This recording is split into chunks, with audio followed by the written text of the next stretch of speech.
Good afternoon, honorable members. When we suspended, we were in standing finance committee. To this, we now revert. Resume. Mr. Chairman,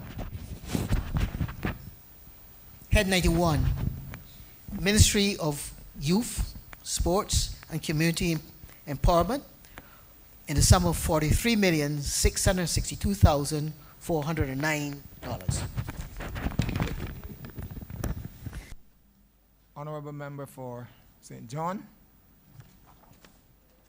Mr. Chair, I seek your permission to take leave to join my team to further discuss Head 91. Permission is so granted, honorable member.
Honorable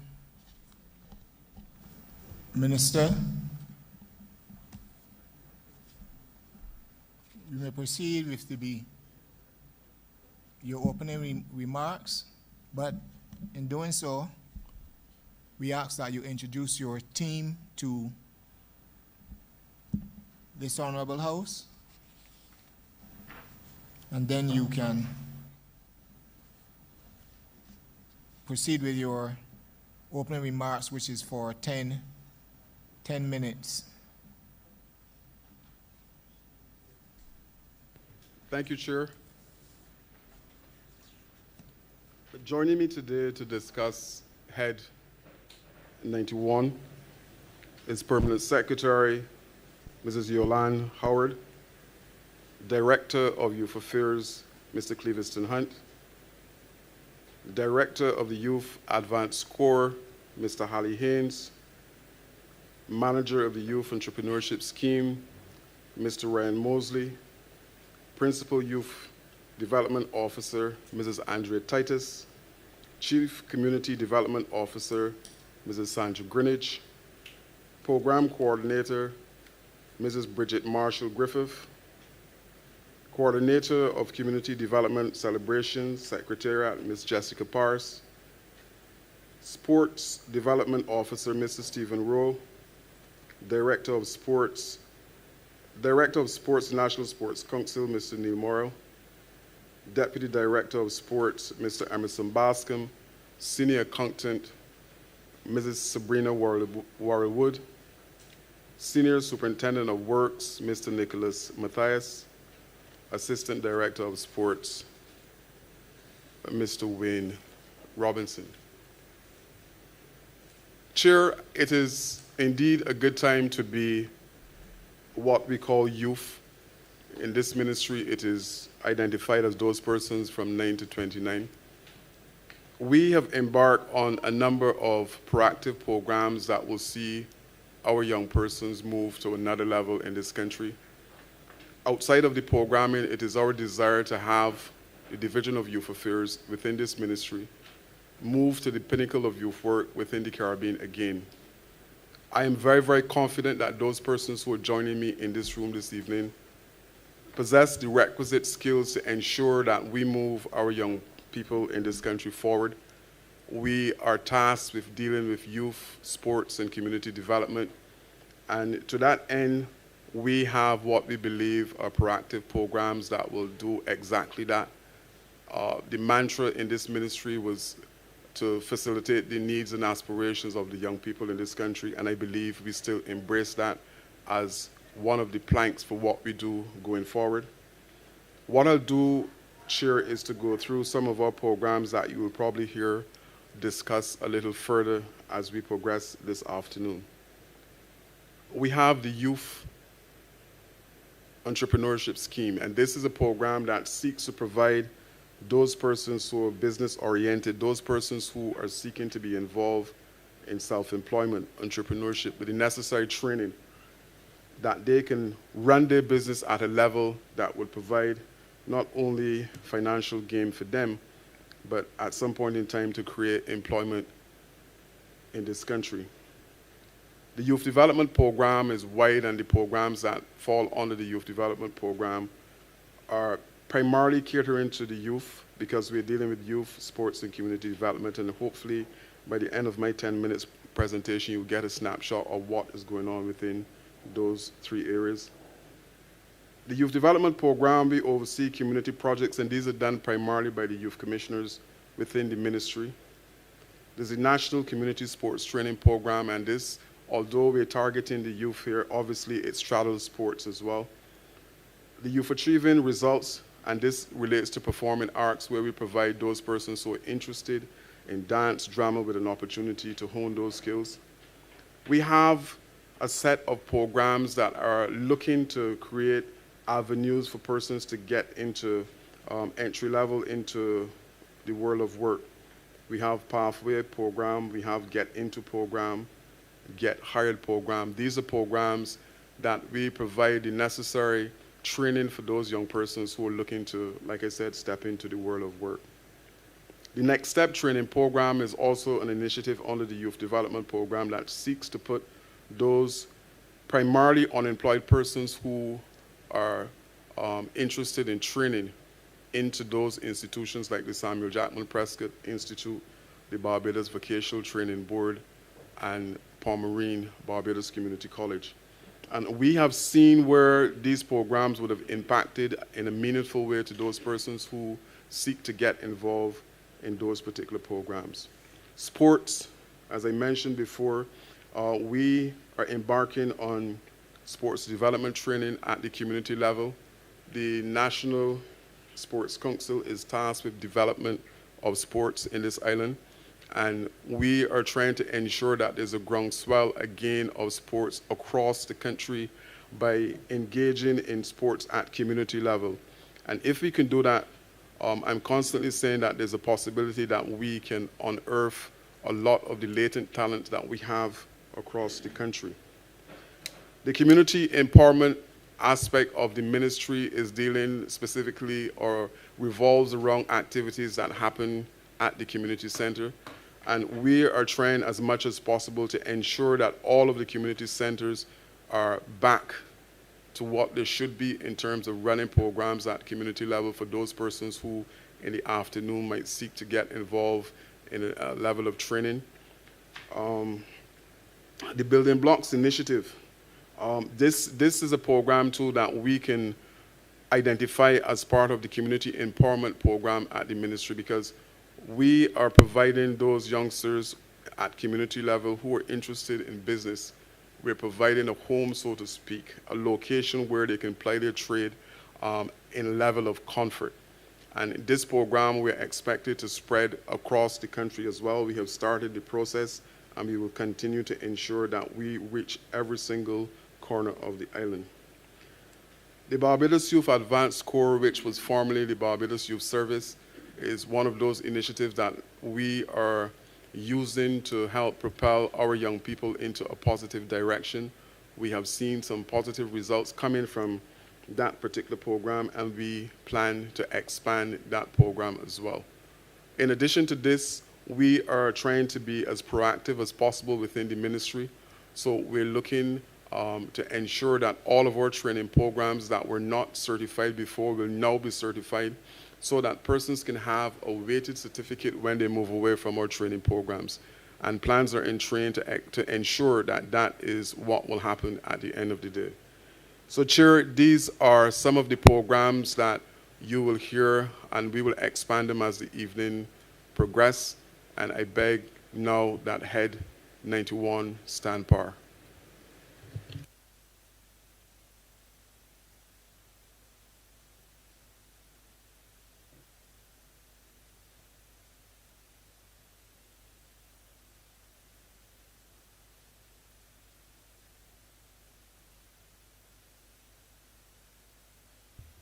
Thank you very much, Mr. Chairman. Mr. Minister, let me congratulate you on the assumption of office in this vitally important ministry. It is sometimes very understated in Barbados, but it is really at the core of a lot of what we will be in the future. As you're aware, Minister, we spent a little bit of time only today discussing the opportunities that present themselves by way of careers that can be built in the sporting sector, especially if we are prepared to seriously look at sports in a developmental way and not make sport at sports. There are too many people in Barbados who unfortunately have for a long time sought to make sport at sport as opposed to seeing sports in a way that can bring careers to our constituents, where we can monetize the beaches of this country, for example, and build out skill sets which are valuable for life. It is on the question of the beaches that I am going to begin, because that is near and dear to me. And I would want to give your team an opportunity to elaborate a little bit on what thoughts they may have with respect to how we could use the move from the inland side of the country to the beaches of Barbados, as many sporting activities as possible, so that we can have tourism benefits and cultural activity benefits, as well as monetary benefits for those people who might wish to participate in that range of activities. As you know, Minister, the beaches of Barbados have played host to wrestling, and they have played host to volleyball, they have played host to cricket, they have played host to a variety of activities. But we just do these things almost recreationally. Does your ministry see a way that this can be better developed and can be monetized for the well-being of the career building opportunities and the broader economy of Barbados? Honourable Minister, before you proceed, just let me give some guidelines with respect to the responses to the various questions that may be posed. As Minister, you have 5 minutes to respond to any particular question. Your team, members of your team, will have 3 minutes to respond to the question that may be posed to them. Thank you. Sure. Thank you for the question, Honourable Minister. We have started the process of looking at sports tourism as something that is very, very viable. We have had some discussions in terms of those particular sports that we may look to target in relation to beach tourism. As you know, we are on the cusp of bringing the sports and policy into being in this country. But I fully agree with you.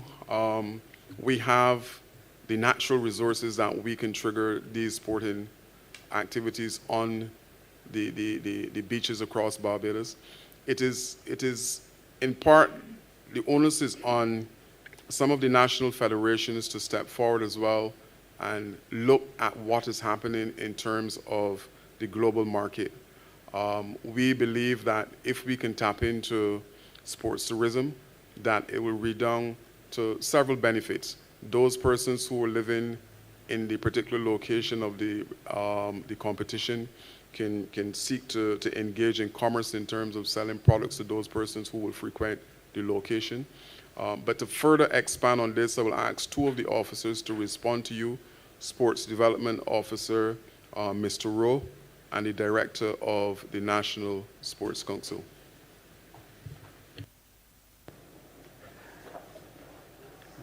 Good afternoon. My name is Stephen Rowe, Sports Development Officer in the Ministry of Youth, Sports and Community Empowerment. As Minister Griffith indicated, we've already started the process of engaging the national sports federations to get their involvement in the beach sports.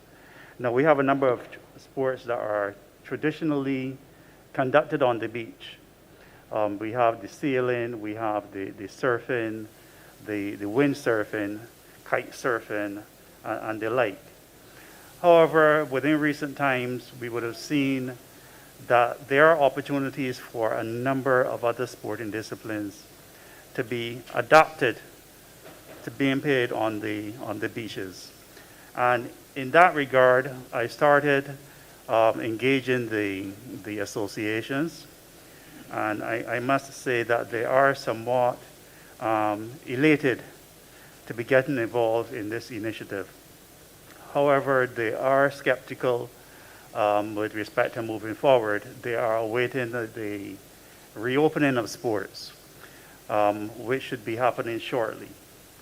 So once sports is reopened in Barbados, we will be going back to them and engaging them further, because a number of them have indicated that, like I mentioned earlier, they are excited about getting involved in beach sports.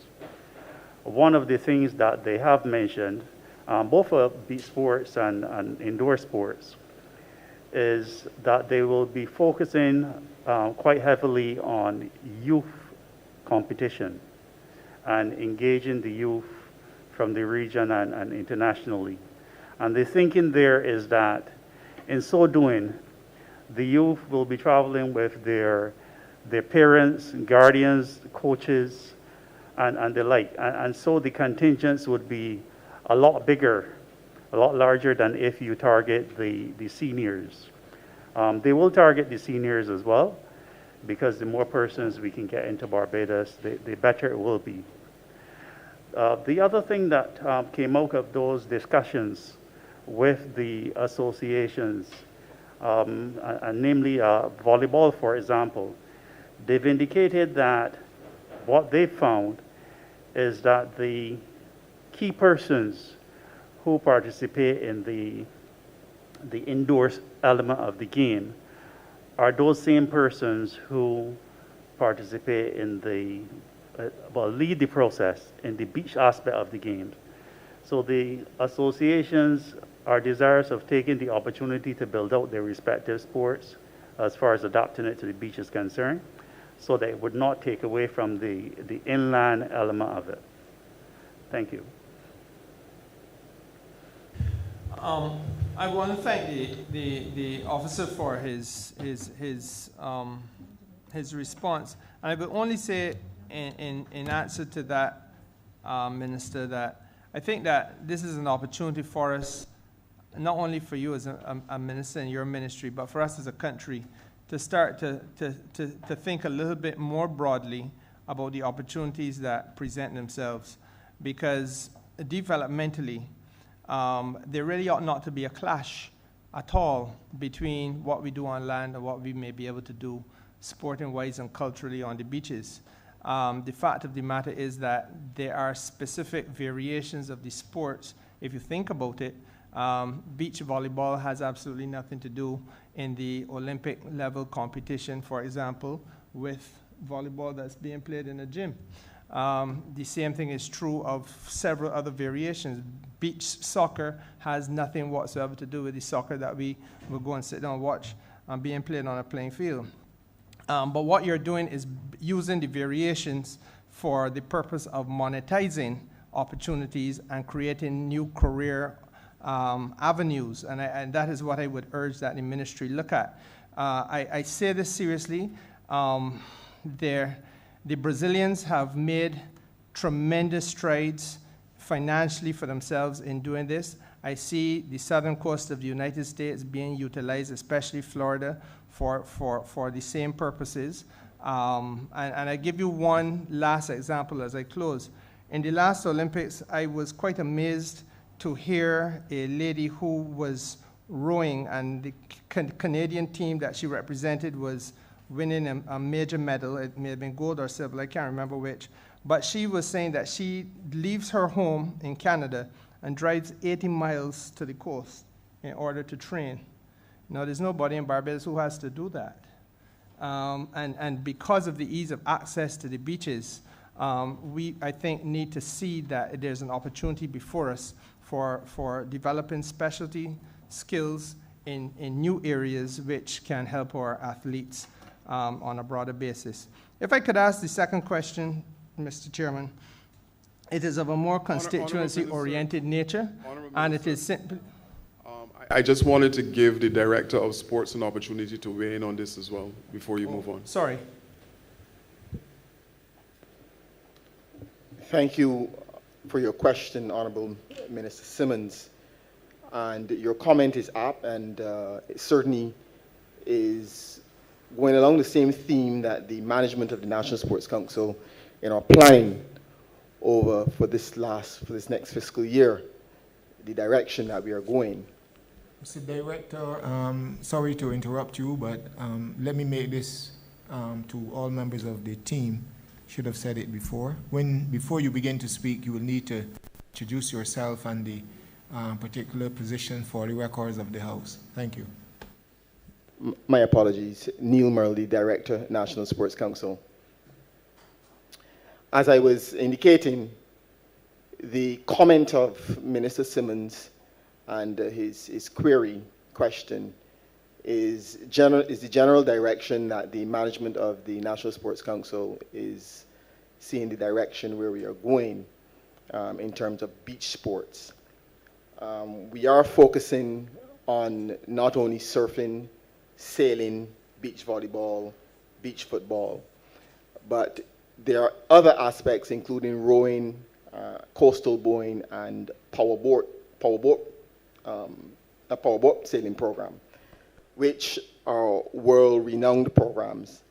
And I think that we have to focus, one, on a developmental program, and that's part of our focus, one, a developmental program in terms of having a community sports training program where we can have a summer program to, in fact, build capacity at the very junior level, but at the same time, we can start to see where we can bid because of our small size and our scale for international events, just as FIFA did for the FIFA Football World Cup in 2010.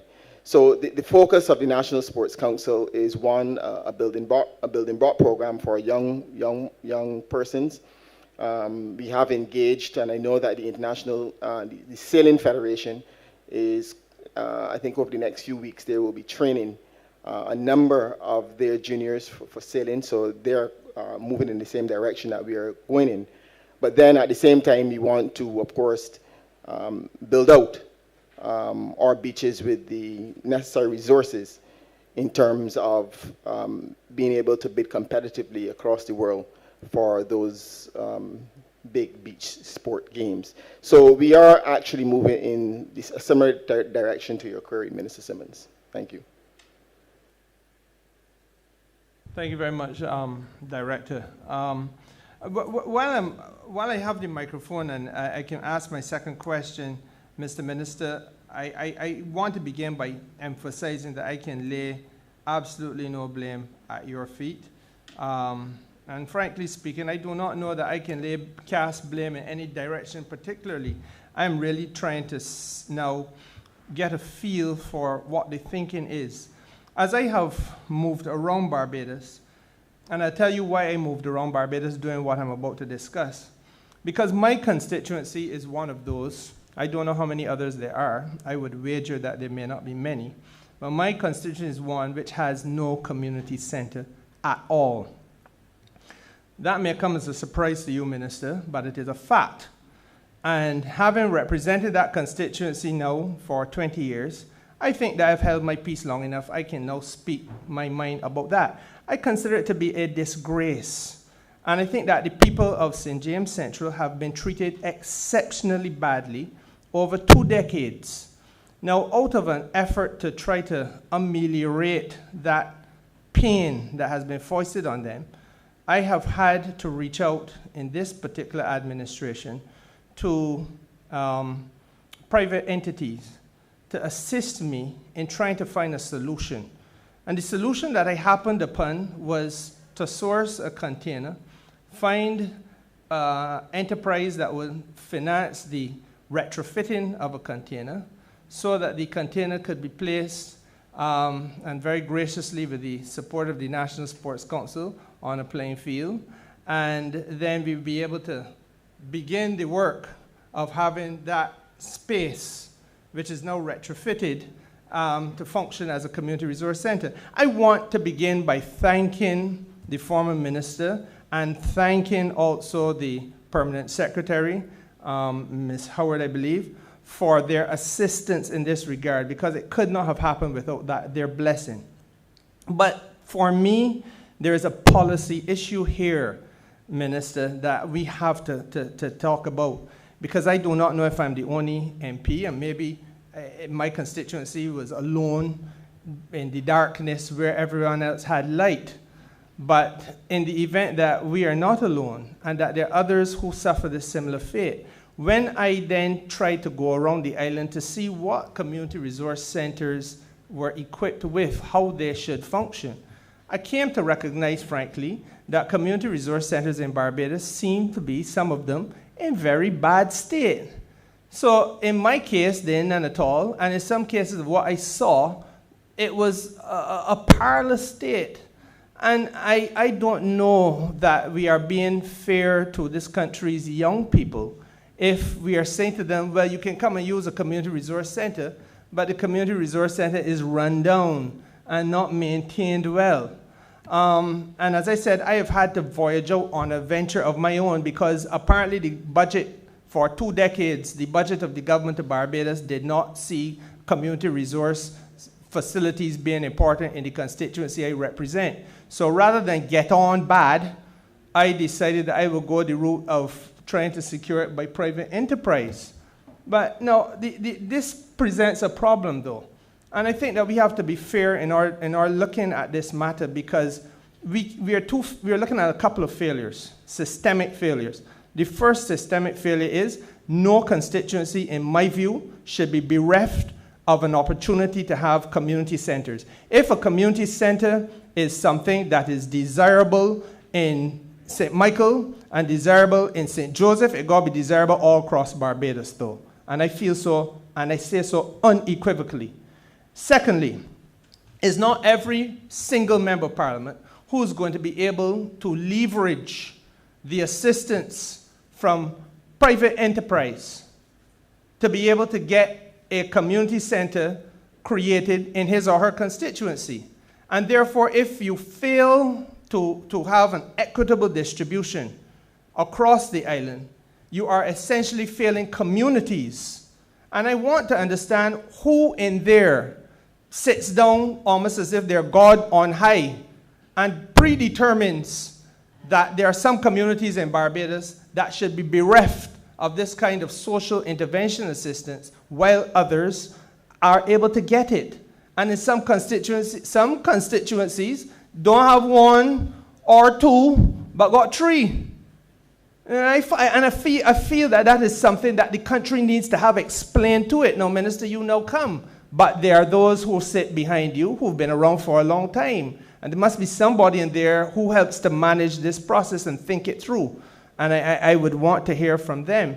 But I also want to say, I must thank Ms. Howard, because when I explained my situation to her, she was very embracing of the idea, and I'm forever in her debt and that of Minister Sutherland, who held that, that seat that you know sit in as minister. But there is a larger problem, the training modules and so on. I mean, for those of us who come from a constituency that has nothing, then we don't have to worry too much, because what you're being trained in is kind of irrelevant, because there's no training going on at all. But once you have now, in some places, a set of a facility, then the question now becomes, is there a connection between what activities take place of an economic nature and a commercial nature in the immediate zone of where that training center is, or that skill center is, and what is being trained? And I give you an example. Had we had one in St. James Central before, we would have hoped that we would be able to get skills like bartending and culinary stuff and so on being emphasized, because there's such a close proximity to the hospitality sector. Across the street from many, many homes in Barbados is a hospitality enterprise. So I think that connection would be an automatic one that you would want to draw. But from what I have gathered, that type of connectivity in terms of what is being offered by way of training and what may be the economic enterprise at the fingertips of the people who live in the community is not necessarily always there. And that synergy, I would venture to suggest respectfully, is something that we should also be looking at. So, Minister, if you could have your people speak to me on both of those matters, I'd be deeply obliged to you. Thank you, Honourable Minister. Let me say to you that I feel your pain. I have walked in the streets of community development, in the corridors of community development for more than 20 years. And I'm tending to agree with you that we need to have a more structured approach in terms of what we do in relation to community development.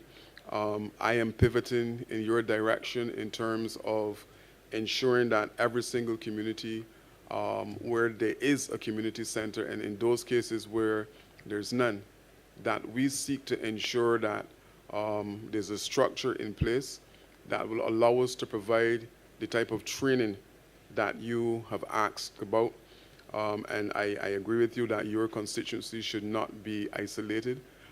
You will have a two-pronged response. I will ask the PS to address you, and I will also ask the Chief Community Development Officer, Ms.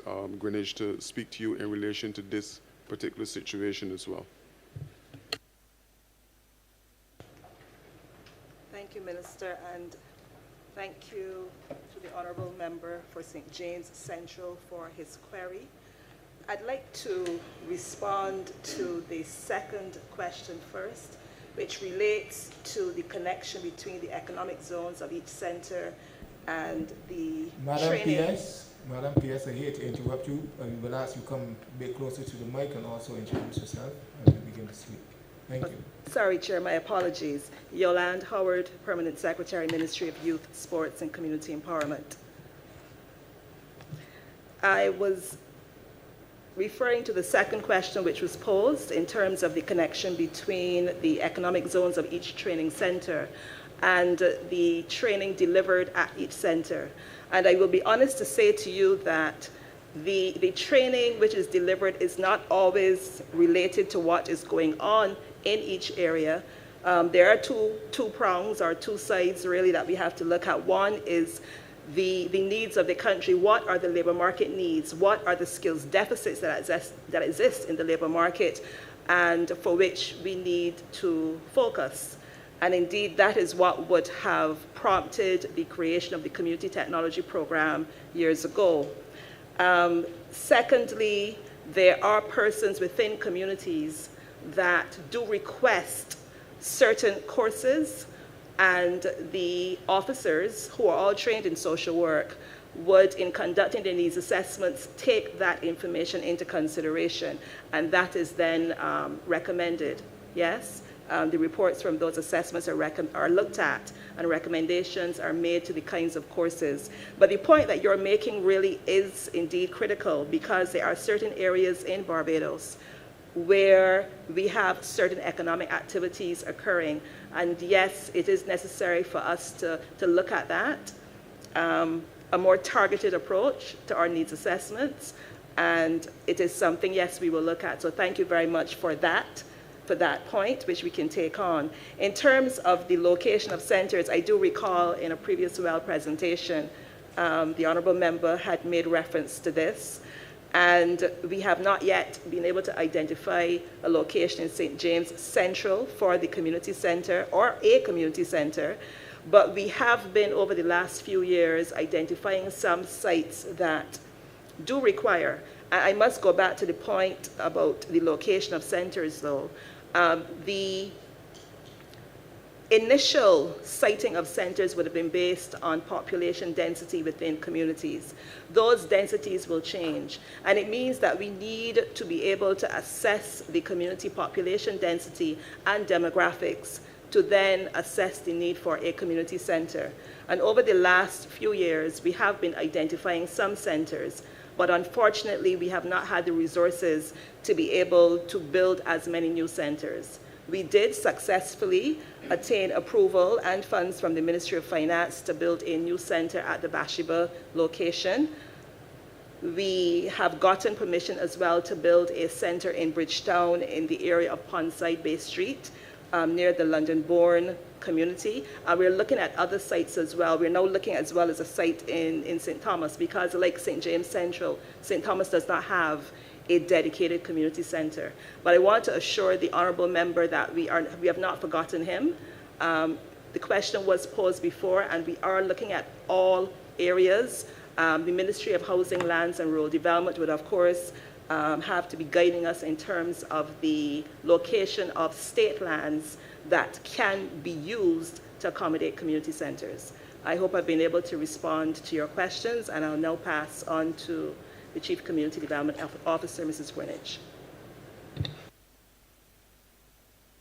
Mr. Minister, I want to thank the Permanent Secretary for her response to me.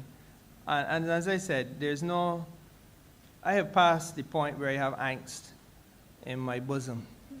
I have found peace to some measure by speaking to enterprise outside of the public structure, and they have assisted me so that at Hoyts Village now there is that retrofitted container, and we will formally open it, and we will have that function with the assistance of the department, I hope, as a community center. But I go further because as I speak, I hear the echo of the voice of the member for St. Thomas, whose position is no different to mine, and that is being bereft of a proper center, or a center at all. And I say, Permanent Secretary, if you reach out to most members of Parliament, I do not know how all would respond, but had somebody said to me that the challenge was finding a place in St. James Central, that could have been resolved very quickly. As I said, I have found one independently of the state, and I say in the hope that the state would hear me, that there's a place called 5th Village that got 2,500 odd souls living, plus 2,500 plus living souls. A lot of young people who are seeking a path that will allow them to develop a career and be wholesome, productive citizens. There is in 5th Village pre-existing facilities like the Good Shepherd's Church has an annex. A conversation could be had in that regard. Similarly, you have the school compound where there's a Good Shepherd Primary School, and a conversation could be had. And again, even if we didn't have the wherewithal financially, and I get it, I understand that cash is hard to come by at all levels, but we could find ways and means of creating a structure. There are prefab buildings, there are containers, there are several ways in which we can do this. But I am hoping that what would happen is that we would not have your department, Mr. Minister, continue to sit in splendid isolation away from the community, but that the community could benefit from the interface and the interaction, because the solution is found in the community and the people in the community on whose behalf I must now speak in St. James Central want to have that solution. And if there had been the interaction, we would get there, would have gotten there, and it wouldn't take 20 years. Because Good Shepherd School compound has been there for far more than 20 years. And the area where the church is has been there for far more than 20 years. And I'm simply saying that that off the top of my head is the automatic solution to that problem. And I believe that if I had to drill down further, I could probably find other solutions as well. But what we have not had is the dialogue. Prior to UPS, prior to you, Minister, I have written in. I have been told, well, you're going to have to wait. You go through this whole thing where you just push back. And I understand now how the ordinary man feels. Because if at the level of government or the level of representative of the people, you just getting turned wrong all the time, can you imagine how the poor person living in any part of the constituencies of Barbados must feel? And that's what we have to try to fix. We don't want to frustrate these people. And so therefore, I simply say that I think that a dialogue on these matters would go a long way, and let the community understand what the challenges that the department has, and let the community help contribute to finding the solution that the department could work with. And that is the way in which I would hope that we could go in the future, Minister. Thank you. Honourable Minister. Honourable Minister, before you respond, I do recall hearing that there was the community development officer wanted to weigh in on this question, and you are at liberty, sir, to give her that opportunity. Thank you, Chair, and she will get an opportunity to make her contribution. What I wanted to say to the Honourable Minister is that we will open the communication channels. One of the things that I will promise you that we will do is to work in concert with the Ministry of Housing to see where there is possible land in your constituency that we can look to maybe, if not acquire. If it is state land, then we can trigger the process a little faster. But the communication channels will be open, and I promise you, like I said, that we will work in concert with the Ministry of Housing to see how best that we can facilitate your needs. But I will allow the Chief to now have her say in relation to some of the concerns that you would have identified in relation to those centers that are not working and the other areas that you had concerns about.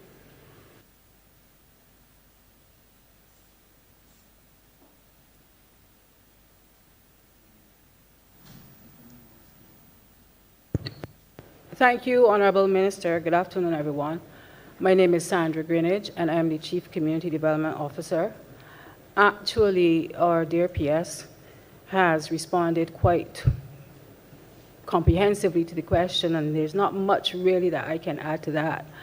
I would only just like to draw to your attention the fact that now that the National Sports Council has joined us, we have been looking at ways of building out some of the pavilions which are smaller in an effort to solve this problem that the Honourable Minister for St. James Central has mentioned.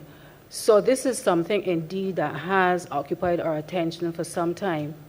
And hopefully going forward, we'll be able to satisfy those requirements from those in those constituencies that don't have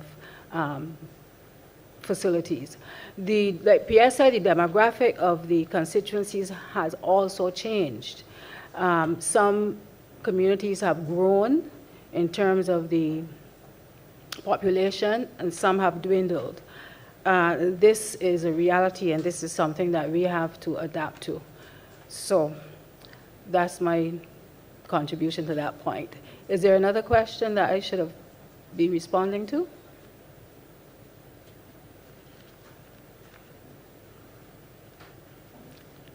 Doesn't seem that way. Thank you.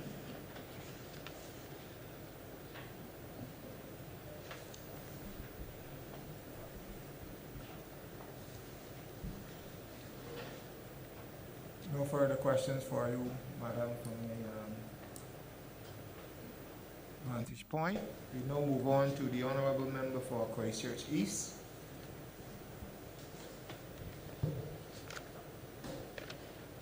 Good afternoon, everybody. Something has always concerned me. I don't know, maybe it happens and I'm not aware, but when I was at school a long time ago, I was at St. Giles Boys School, and we could not wait to get to school in the morning to go and play table tennis. And then at a lunchtime, who was not fighting to play cricket, was fighting to play road tennis, was fighting to play football, was fighting to play table tennis. And after school, I mean, people's parents used to come and find them and beat them in the schoolyard because they wouldn't go home because they were playing football or cricket or table tennis. And when I pass schools now on an afternoon, I see the schools pretty much deserted.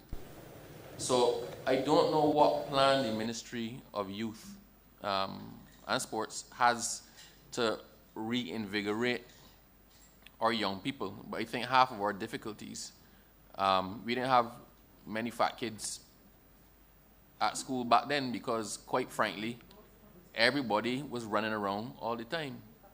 And I think that a lot of the issues that we are facing with an unfit society, with problems with the children and lack of discipline, comes from the fact that they don't really participate in team sports and they have no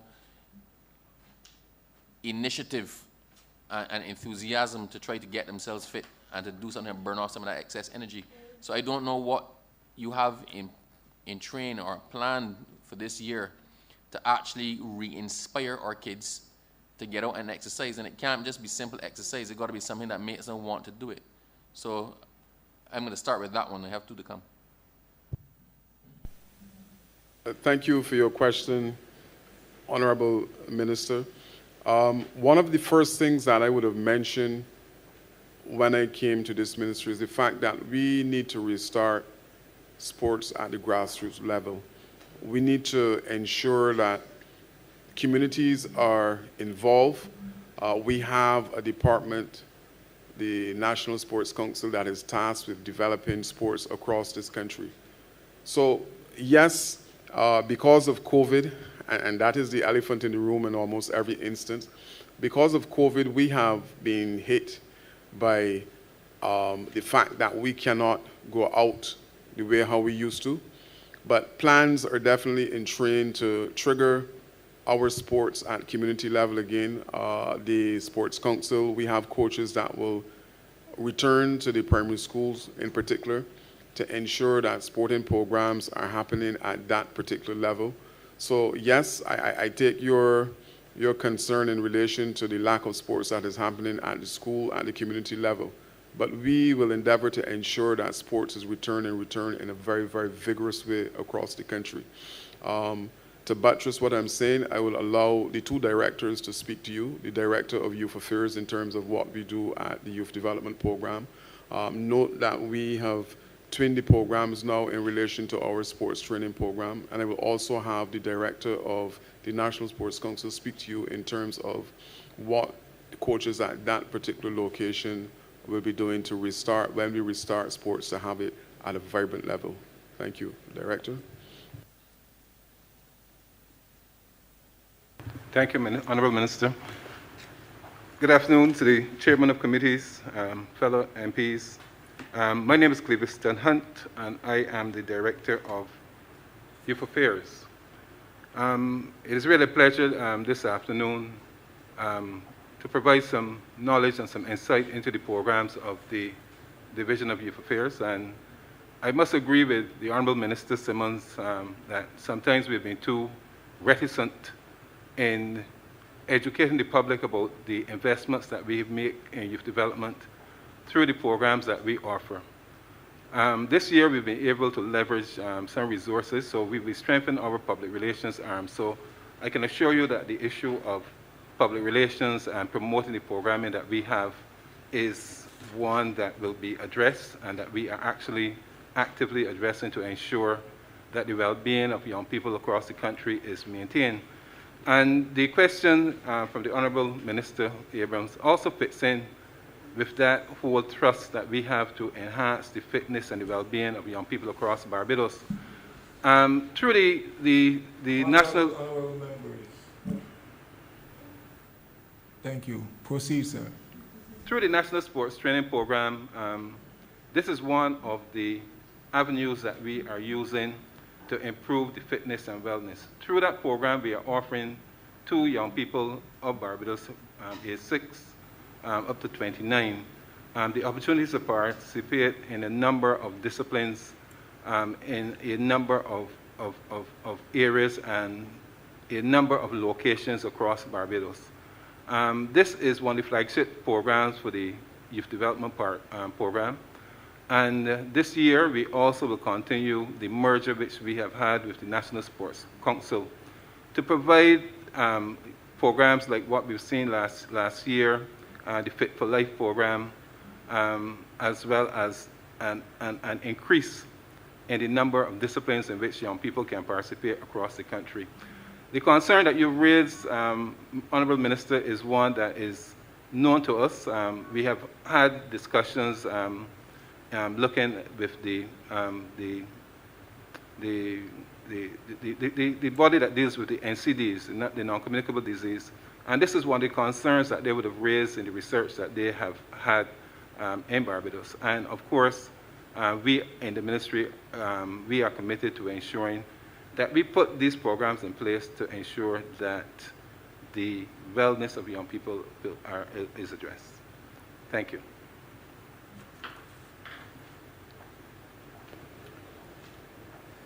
Thank you. I'm honestly no closer to figuring out what the plan is, but I just wanted to put it on the table because it is something that, and Minister, I do know that you mentioned COVID, and I take that as the excuse and the reason for the last 2 years, perhaps, but it was something that was happening well before that. The other thing is we talk about community centers, and I would love to have a community center in every community, but in the areas where we have pavilions, I think there needs to be a joint purpose. Facilities should not be ever constructed now with one use in mind. So all of the pavilions, as far as I'm concerned, should be community centers. They should be accessible and open. When they're designed, they should be designed with a space that can be utilized for something other than non-cricket pads. And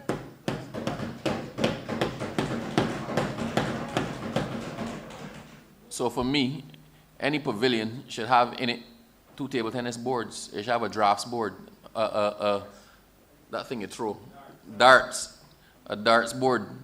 And they should be accessible.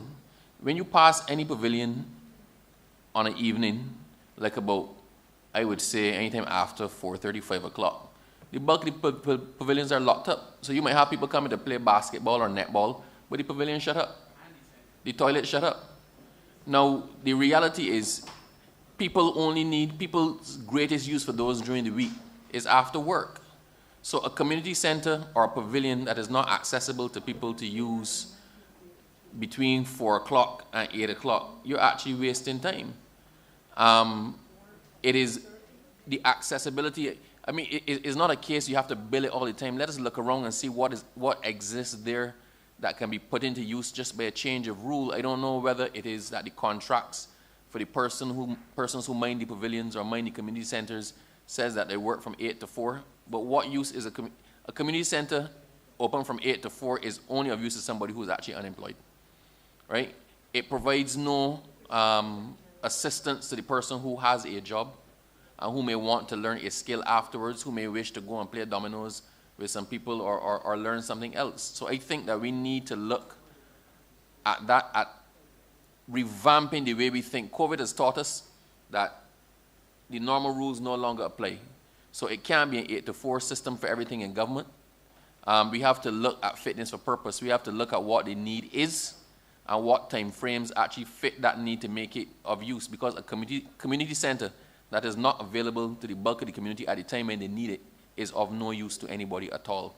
And a pavilion that is only open on a weekend is of no use to anybody at all, especially if we're going out to the point where we're putting lights on the bulk of the playing fields. Then we have to as well encourage the use of the facilities, because if facilities are not used, then they fall into disrepair and they start to degrade. So we actually benefit from persons using the facilities in the way they were intended, which takes me on to a segue point, which is not my third point, but a segue to that, is the issue of insurance. Every time you attempt to use a facility for something, for an event, for a competition, then you have to pay insurance on it. Why can we not renegotiate with all our insurance suppliers? If we're having a difficulty, then the government, as perhaps the biggest property owner and perhaps the biggest consumer of insurance, can surely come together and find an insurance policy that fits, that the sing-along group singing karaoke does not need to pay insurance on a Friday afternoon, that whoever wants to have a domino competition does not have to pay insurance for the domino competition. Whoever has the insurance policy should cover the use of the facility for all the reasons it was contemplated. So I think that is something that you need to look at. And now my third point, which segues from those two as well, is, and you may have to talk to the Minister of Education about this one. We have school halls. The bulk of the school halls are locked up right after school, and there's no access. If a school is in a community, then perhaps we don't need to look at building a whole new community center. We may have to look at a shared space arrangement and some scheduling that allows people to make proper use of the school halls. A building does not care what time the sun goes down. So if the kids can use the school from 8 to 4:30 or 5 o'clock, when they could do something extra after school sports or lessons or whatnot, and then they clear out, and the adults can use it to play badminton, to do whatever, to play, do square dancing, whatever afterwards.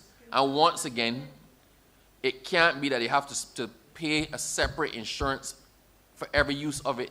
Then we can actually maximize. We need to make these things easy for people to use, to ensure that they are used. And if we do that, we might be surprised at the amount of people that might start to pick up extracurricular activities, may start to play sports, cruise in on the afternoon and say, let me drift down to St. Christopher School Hall and see if anybody they're playing table tennis.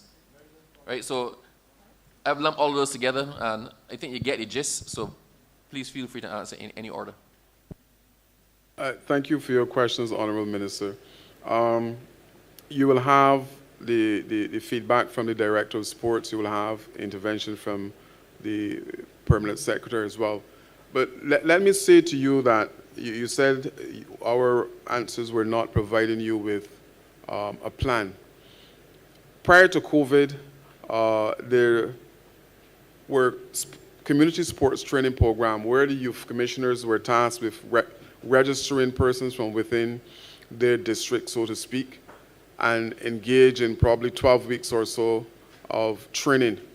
Coaches were provided, and these coaches would have been going to the different communities to ensure that a training program was on the way for the many different disciplines in relation to sports. At the end of that program, there usually is a rally where all of those persons, and we're talking maybe in excess of 500, 600 persons who engage in those training programs, would come to a location and have a competition. Now, I believe that more should be done in terms of what we do with that training program. For example, I believe that if there's a team that is coming from Edgecliff St. John that is playing football, at the end of the program, that particular grouping should be molded into a club. Because a team is just a group of individuals who come together to really play the sport. But we need to have a situation in this country where we would return to having functioning and active community clubs that will start the process or engage in the process of community empowerment. So the plan is to have our coaches at the National Sports Council deployed across the country to restart, like I mentioned before, sports at the community level. Now, it has not yet been approved, but I know plans are already in place to have some schools repurposed in terms of the playing field in the afternoon to help communities who don't have sporting facilities. And when that is in place, then we can ramp up our training program as it relates to sports, because we are going to put lights at those school facilities as well to ensure that sports not only is played during the day, but in the evening period, we will have sports at those locations. Now, again, you mentioned the use of the community centers, and I want to support you there, that I believe far too often the community centers are closed when time can be maximized. I have asked for, in some cases, that some of these community centers be used as study halls. And study halls, in my mind, this is a location where youngsters who are looking to study can go and find a quiet space, removed from siblings, to engage in studying and dedicated studying. So I am agreeing with you that our community centers should be repurposed in a way that, one, we have multiple disciplines happening within the center, and two, that the time that is allocated for opening be expanded in a way that in the evening sessions we can maximize the use of those facilities. Look, I had a situation in my constituency where there was a church that was using the facility, and hence clubs could not use the facility on Saturday because they figured that it was wrong to have any kind of activities in a community center on a Saturday and then have a church come in on a Sunday. So I fully agree with you that we need to repurpose how we do things. I agree with you that now, going forward, when we're looking to develop plans in terms of construction, that we should look at a multidisciplinary approach in terms of just not having it for one particular activity, but to see how we can straddle a whole range of activities that will benefit the community. But to further expand on what you were asking about with the plans, the director of sports was supposed to come, and then the permanent secretary wanted to respond to you as well. Thank you, Minister Abram. Neil Merle, again, National Sports Council. Honourable Minister Abrams, indeed school sports has really changed, especially after school. There are a lot of issues.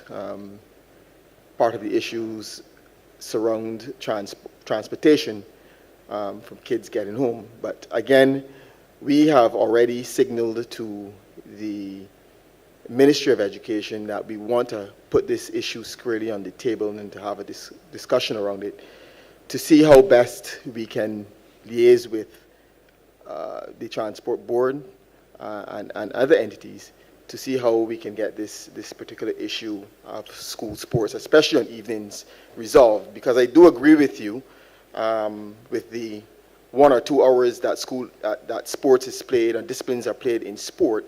They need certainly a little more time in the evening to fully expand sport in the schools. In terms of the issue of pavilions being opened on evenings, the National Sports Council has, over the last 2 years or so, been able to change or have some contracts change so that any caretaker now that is working on evenings can be more flexible to work up to 10 o'clock. We have like a 3 to 10 o'clock slot where those caretakers would work. So we are indeed looking at that issue as well, because we believe that, as you rightly said, that sport should really be propagated in the evening period where there is more time. And what we are focusing on in this fiscal year, we are, as Mr. Hunt had indicated, Director of Youth has indicated, we are working hand in glove with them to have a very aggressive community sports training program. They have about 8 or so sports that they would be looking to have being played in the evening, and we are adding some of the same sports that you have identified: dance, darts, golf, boxing, cycling, table tennis, chess, beach volleyball, women's softball, women's cricket, and women's football. And we not only want to also target the youth, but we also would want to target the older population. In December 2019, early 2020, we had an enhanced swimming program for the older population, and that was very successful. And we would want to add not only to that particular swimming program, but we would want to add board games as well for older adults. So the National Sports Council during the fiscal year will be not only engaging coaches at the National Sports Council, but the training of community leaders to ensure that these types of sports are propagated well throughout the community and at age group levels. In terms of the insurance policy that you spoke about, we did have a legal opinion on this a few years ago, and the legal opinion had indicated that we should undertake public liability insurance. But this is something that we can look at again if there are alternatives to it. We can also look at it again to see how best we can get insurance coverage for a range of disciplines and a range of sports. So this is something that can be put on the table, and certainly we can look at during this fiscal year. Thank you.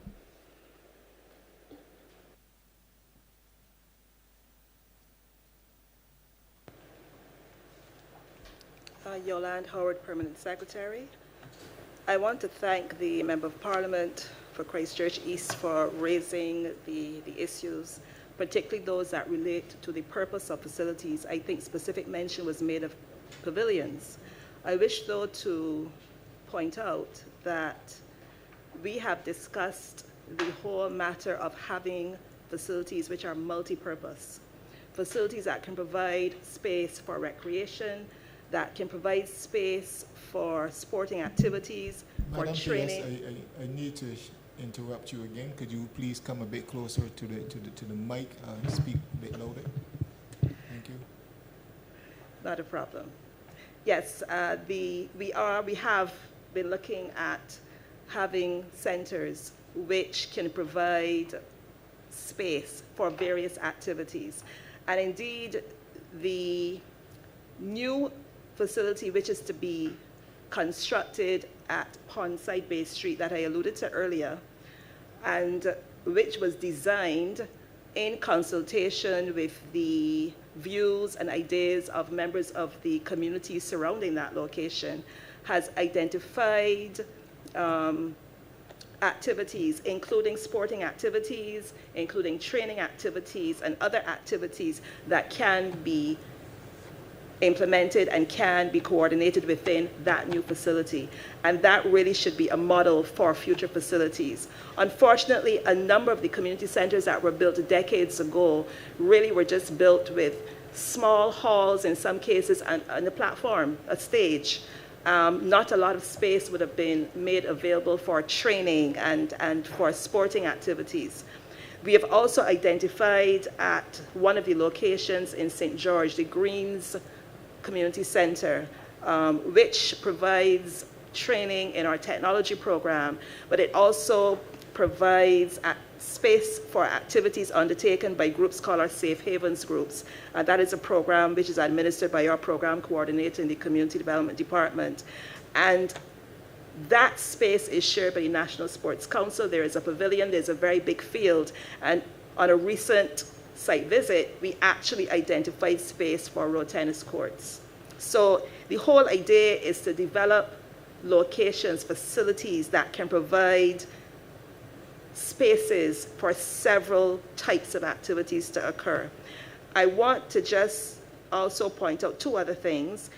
We have been approached by the Ministry of Housing, Lands and Rural Development to look at the former District D police station site in St. Thomas, because we have been seeking to find a space in St. Thomas for a community center.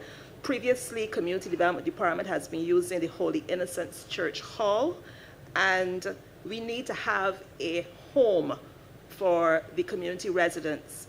in St. Thomas, starting with this one that has been identified for that ministry.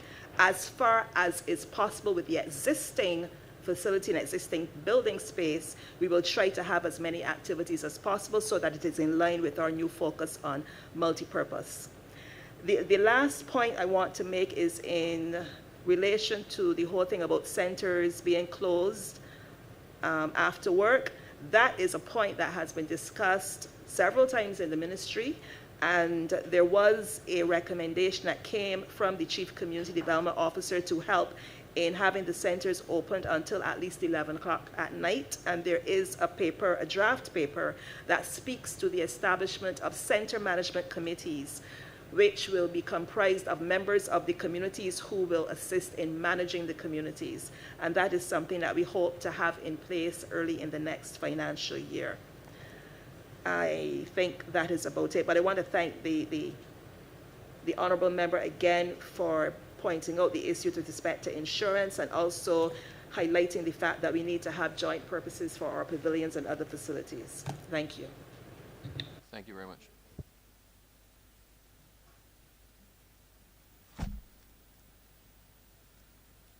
Thank you. Thank you. Honourable Member for St. Peter.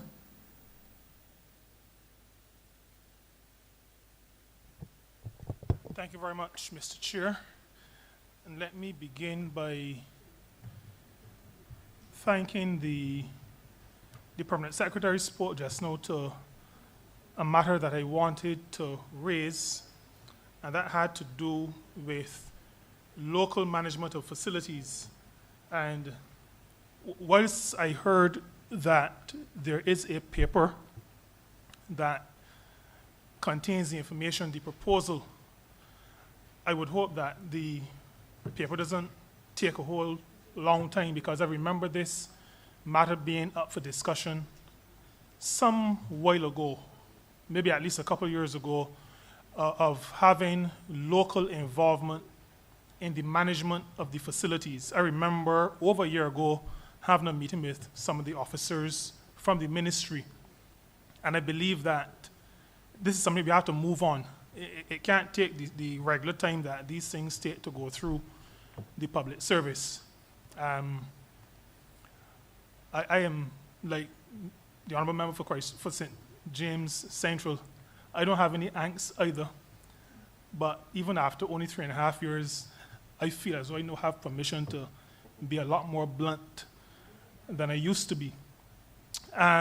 So that local management involvement, and I'm saying involvement as opposed to a transferring of the management, because I know that there are issues of accountability that the ministry will have. So I am at the point of involvement.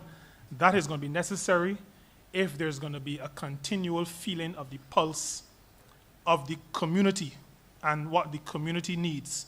Now, the Honourable Member for St. James Central also spoke to quality of the buildings. And that is an issue not just for that Honourable Member, but for me as well. I have a facility in Black Bess that has been out of commission for a while. And the people of Black Bess have very few requests, a very contented community, but they have no good roads, and that has nothing to do with you, Honourable Minister. But they also have no functioning community facility. And that community is a very tight-knit community, one of the, what I consider to be a model community. And I'm really wondering what takes so long to put back on permaclad and get a community, it's a resource center and a sports pavilion, to get it back in order in a community that has quite a number of young people. And the young people in Black Bess are asking, what is taking so long? Is it because they're off the beaten track? Are they forgotten? I don't believe they are. And I don't believe that anybody in the Ministry of Youth and Community Empowerment are bad people. But some of our young people out there feel neglected.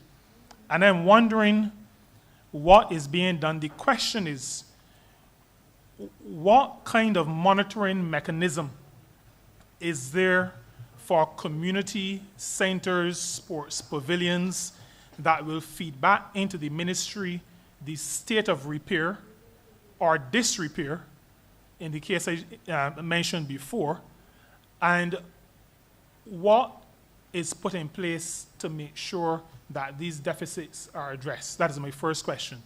The facilities, their state of repair, and what kind of system is in place to ensure that when the bad state of some of them is reported, that the matters are addressed.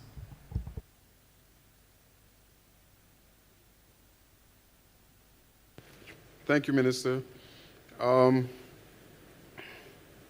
You spoke about local management. One of the first things that I would have asked for when I came to this ministry was to restart or to have community clubs come to the fore again.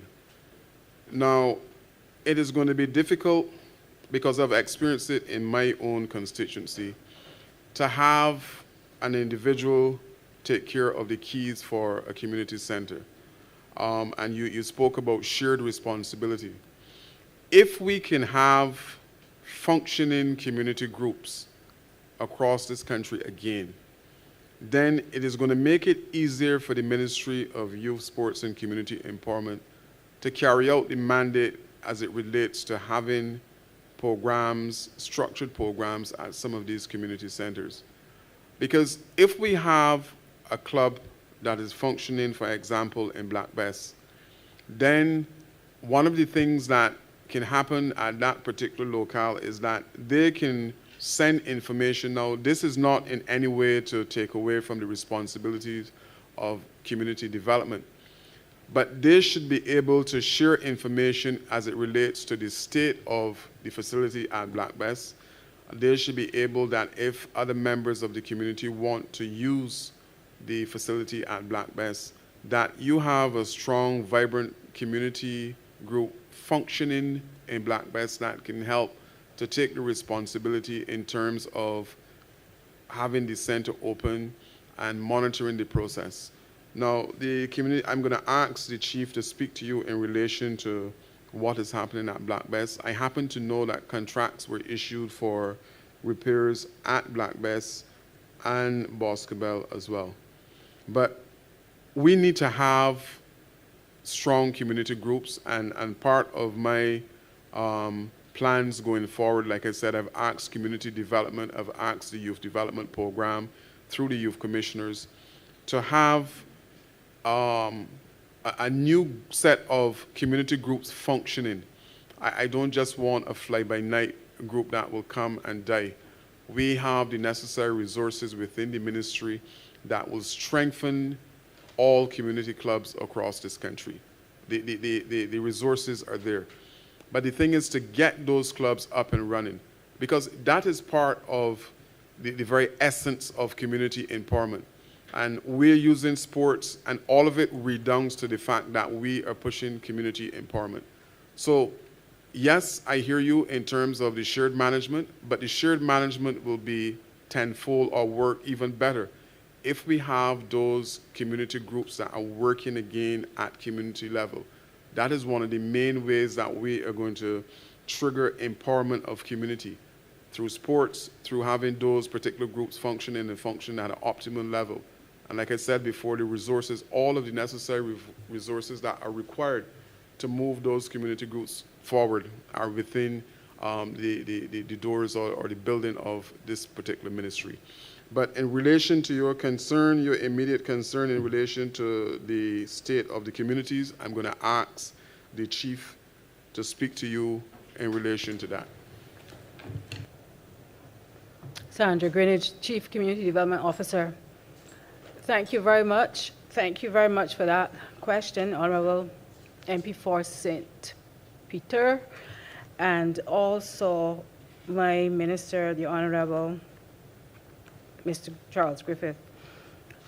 Let me say that it is indeed really, really very encouraging to hear the words from our minister.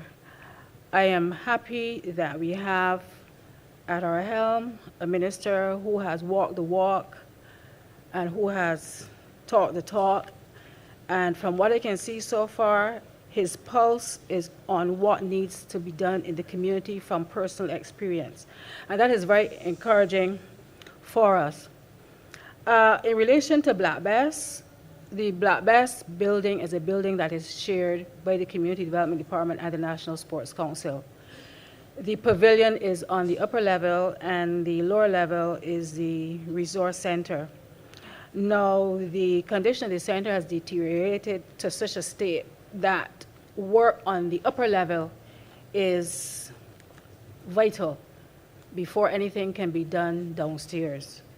We did have, like PS said, we do have a quotation for work to be done downstairs, but my close collaborations with the director of the National Sports Council reveal that they already have their quotations in place for the structural work on the roof and the guttering and so on, which is absolutely necessary.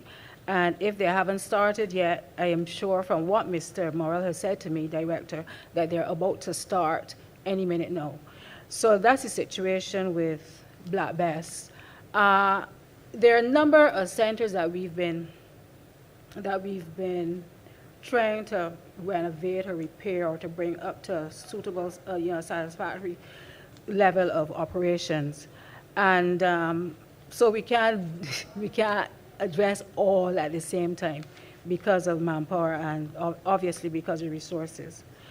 Black Bass is high on the list. Boscobel, work has been continuing at Boscobel. It started and it's progressing quite nicely.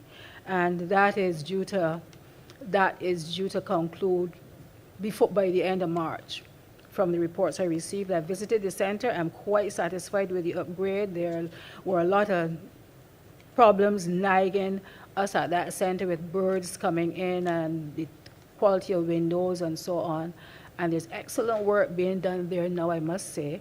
And that work is scheduled to be completed at the end of March. That's a beautiful center. It has a lot of potential, and it can be one of the multi-purpose centers that you referred to earlier. Thank you.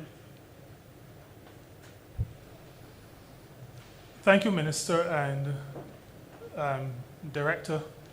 I really was asking, I am the Member of Parliament for St. Peter, and I did highlight Black Bass because it is a center that I know. I was not asking specifically about St. Peter because I believe that that situation might be one that is replicated across the country. And what I really wanted to find out, and this is not a second question, I'm just clarifying the first question, Mr. Chairman. I wanted to find out if there was a system in place that identified need for repair and refurbishment, if there was some system. So I'm speaking beyond highlighting one in St. Peter, because I am not a plaster for sore kind of a person. I think we have to diagnose the challenge and create a solution that will address all or most of the challenges. And so, by the lack of answer, I am led to assume that there is no systematic way of periodically inspecting, and therefore, I'm not trying to put anybody under the gun, I'm just suggesting to you, Minister, that you develop a system, given that nobody has said that there is one. A system needs to be developed. I keep hearing about public officers who move around the country. I'm not sure if they move around in the day or in the night, but, and I use in day and night only from the perspective of being able to see what is going on.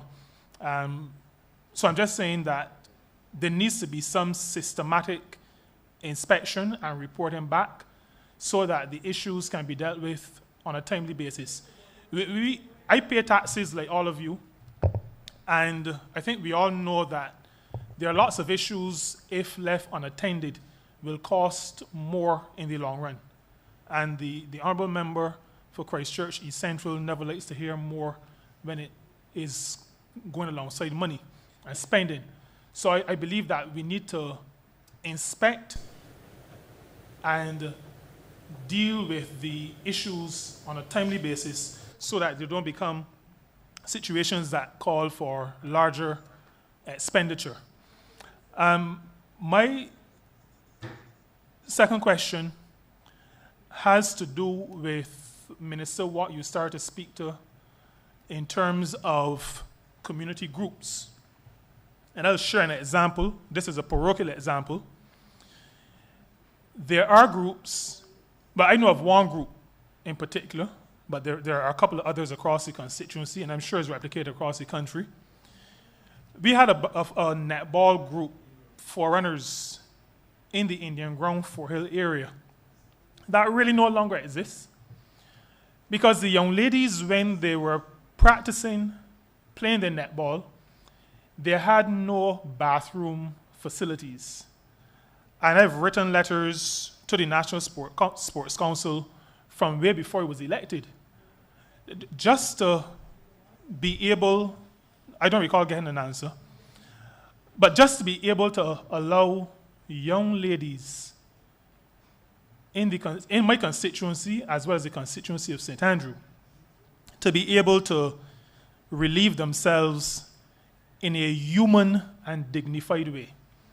Now, they decided at some point it didn't really make sense continuing because going into the bush in 2018 and 19 is not something that decent human beings want to continue doing.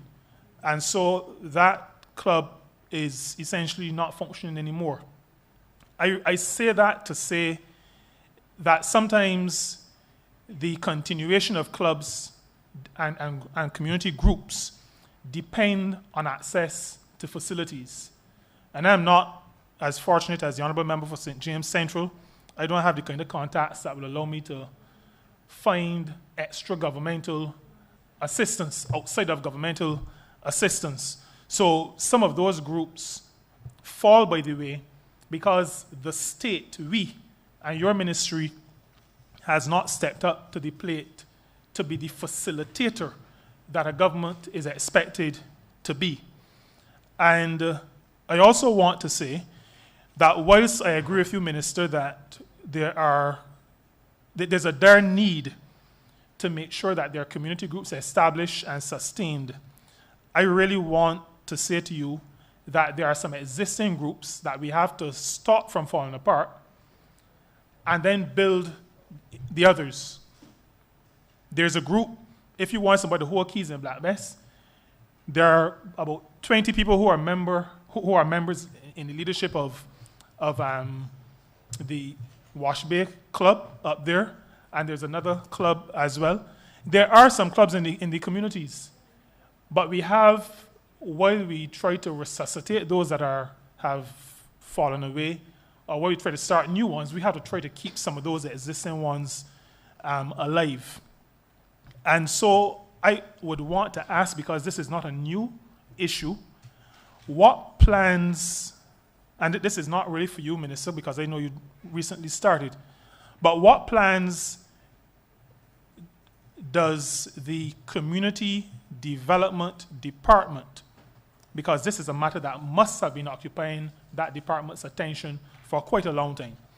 And so I expect that there would be some plan, and I'm just asking, what plan does the Community Development Department have for keeping existing clubs alive, resuscitating those that are on their way out, and starting new ones? What are those plans? Thank you, Honourable Minister, for your second question. Let me go back to a point you made in relation to systematic repairs. I started my ministerial journey at housing, and individuals there will say to you that at management meetings on a regular basis, I was concerned about the fact that housing did not have a scheduled maintenance of state-owned buildings.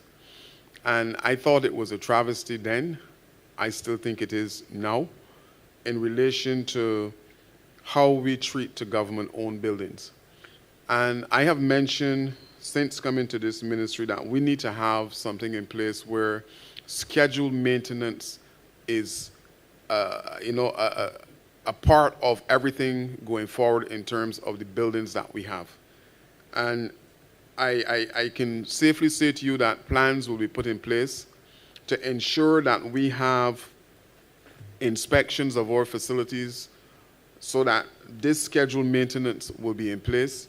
I will allow the superintendent of works to speak to you as well on this, but I can assure you that going forward, it will be a case where we will have that systematic repairs that you're talking about. We will have scheduled maintenance in terms of all of our pavilions and community centers across this country. Because to me, it makes no sense to then spend millions of dollars to revive and to repurpose buildings that if we had a scheduled maintenance plan in place, that we can actually deal with those issues before they reach a state of disrepair.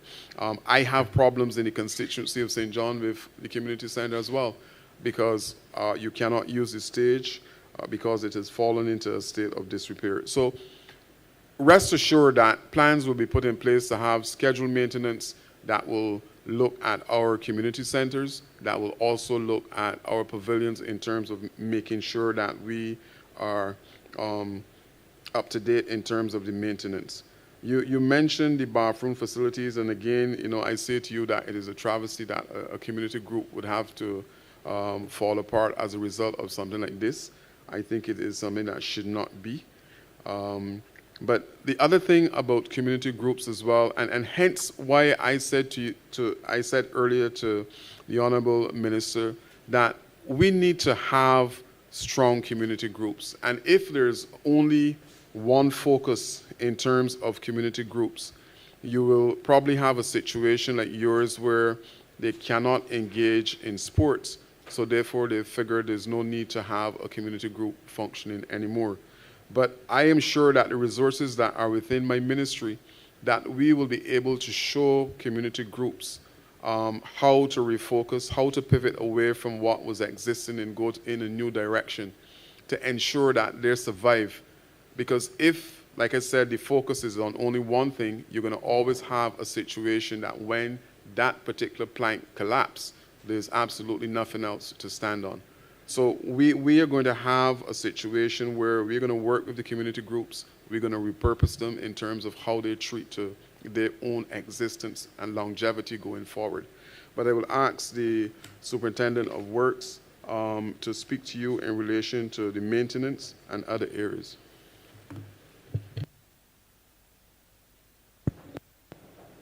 Good afternoon. Thank you, Minister Griffith. My name is Nicholas Matthias, the Senior Superintendent of Works with the National Sports Council.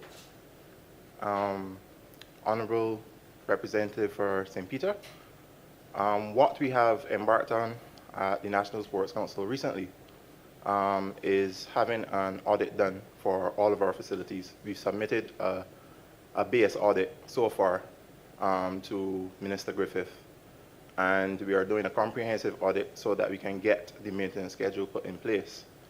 Thus far, we have also embarked on what we call a mini refurbishment program at a few of our facilities, where we've started that refurbishment program to allow for persons to have access to better facilities than they used to have. I heard you speak specifically to the team, netball team at Indian Ground. I'm happy to report that that netball team is resurfacing. It's under a different name. And I've also put into play, and it's very successful so far for the couple of years I've started working at the Sports Council, more or less a community responsibility program where a leader from any of those teams or any of those groups that are still active literally signs in a contract literally to the Sports Council saying that I will take care of the keys and I will have access to that pavilion for however long I am the leader. And if they happen to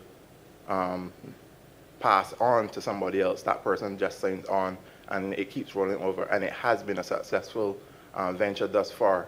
The same netball team that is reforming Indian Ground has actually submitted their representative, and it has been happening that way for a lot of our pavilions across the island. And I'd like to report to you that while COVID has impacted on us, yes, I do see a large resurgence since a lot of the activities have opened back. A large resurgence of persons coming in and signing those contracts for responsibility for the keys until we can get the more or less the contracts in place for persons to work up until the 11 o'clock that was mentioned by one of my colleagues before. So we are working as best as we could at the Sports Council to try to get those facilities back in action, because we have realized, especially within the last 2 weeks since we have reopened, that more or less Barbadians on the whole in every constituency are keen to get back out there and do what has been missing for the last couple of years. So thank you for your question, and thank you for allowing me to answer. Thank you very much. And I'm sure that we would all be aware that if periodically a group has to reform, and in this case, Remy probably taking over from Forerunners, partially because it's part of my constituency, but I just let you know that it is often a restarting so that we don't get the building on and the forward movement that we should. So I am aware of the restart. I'm the Member of Parliament, so I'm as aware as you are, likely a little bit more aware. But it means that people have to start over. And so my point remains that we have to make sure they don't fall by the way. And I just want to add a comment, Minister, to all that I've said so far before I ask my final question. And that is, there must be, and I said this in the consideration of another head before this one, there must be, in my view, and in the view of the people who live in St. Peter, an opportunity for the Member of Parliament to be actively involved in the discussions that take place at the community level. Because oftentimes, you will have in individual communities competing groups.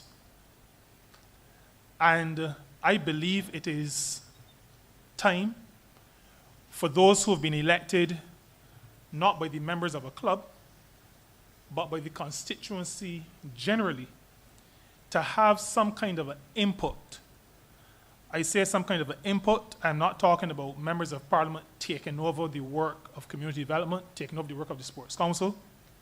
I'm talking about a provision, a standard provision for engaging with those who have been elected by the residents, by the constituents, to represent them. It is time that that becomes a reality in a structured way. I know it happens from time to time when some good officer will realize that, we really should engage the MP and will reach out. But it doesn't seem to me as though there is a structured way of engaging the Member of Parliament. I am aware, and like I said, I'm speaking a lot more bluntly than I did in the past, that some officers believe that members of Parliament overstep their responsibilities. It is time for more mature thinking to take place in the service of the public, and I'm not talking about the public service, I'm talking about the service of the public, and a recognition that there is a role for the elected Member of Parliament, not the appointed Member of Parliament, but the elected Member of Parliament, as we expect there to be a role for elected people's assemblies. And if you don't get accustomed to dealing with elected representatives, when the people's assemblies come on board, we're going to have major issues. So I think we need to get our minds in tune with speaking in a structured way with those persons who have been elected by the people to represent their interests. My final question has to do with the Building Blocks program. I'd like an update. I went to, along with a former minister, Honourable member for Christchurch, West Central, to the residents of Six Mains, some of the younger people in Six Mains, about the Building Blocks program. I know, all of us know that there has been COVID in between. So what I'm asking for today is really an update on where we are with the Building Blocks program. I happen to believe that it is an excellent initiative. I believe that, based on what I've seen and heard, that it will redound to the benefit of young people. It seems to me to be a program that meets a cohort of our young people where they are, and to develop them into the productive and engaged citizens that we want them to be. And so I'm asking for an update, Minister, on that program. And that's my final question. Thank you for the question, Honourable Member. The truth is that to deal with your comment, I'm in total agreement with you that we need to interact a little more with the reps for the particular respective constituencies. And I will try as far as possible to ensure that officers do interact with those MPs in relation to community development, because we take a global approach, we take a holistic approach in terms of what should happen at community level. So you and the other MPs will be engaged at some point in time in terms of plans that are being put in place to impact your respective constituencies. I do agree with you as well that the Building Blocks program is a real, fascinating idea in terms of how, again, we look to empower young persons at their location. I believe it is something that can expand to a point where those individuals who are entrepreneurs then become full employers if they try to grow the business. Yes, we are coming to those locations. The site visits will be scheduled in terms of locations as long as the MPs have identified the locations where the Building Block program is supposed to be targeted. But for a more detailed answer to you in relation to the update as far as the Building Blocks are concerned, I will turn to the Director of Youth Affairs to answer your question.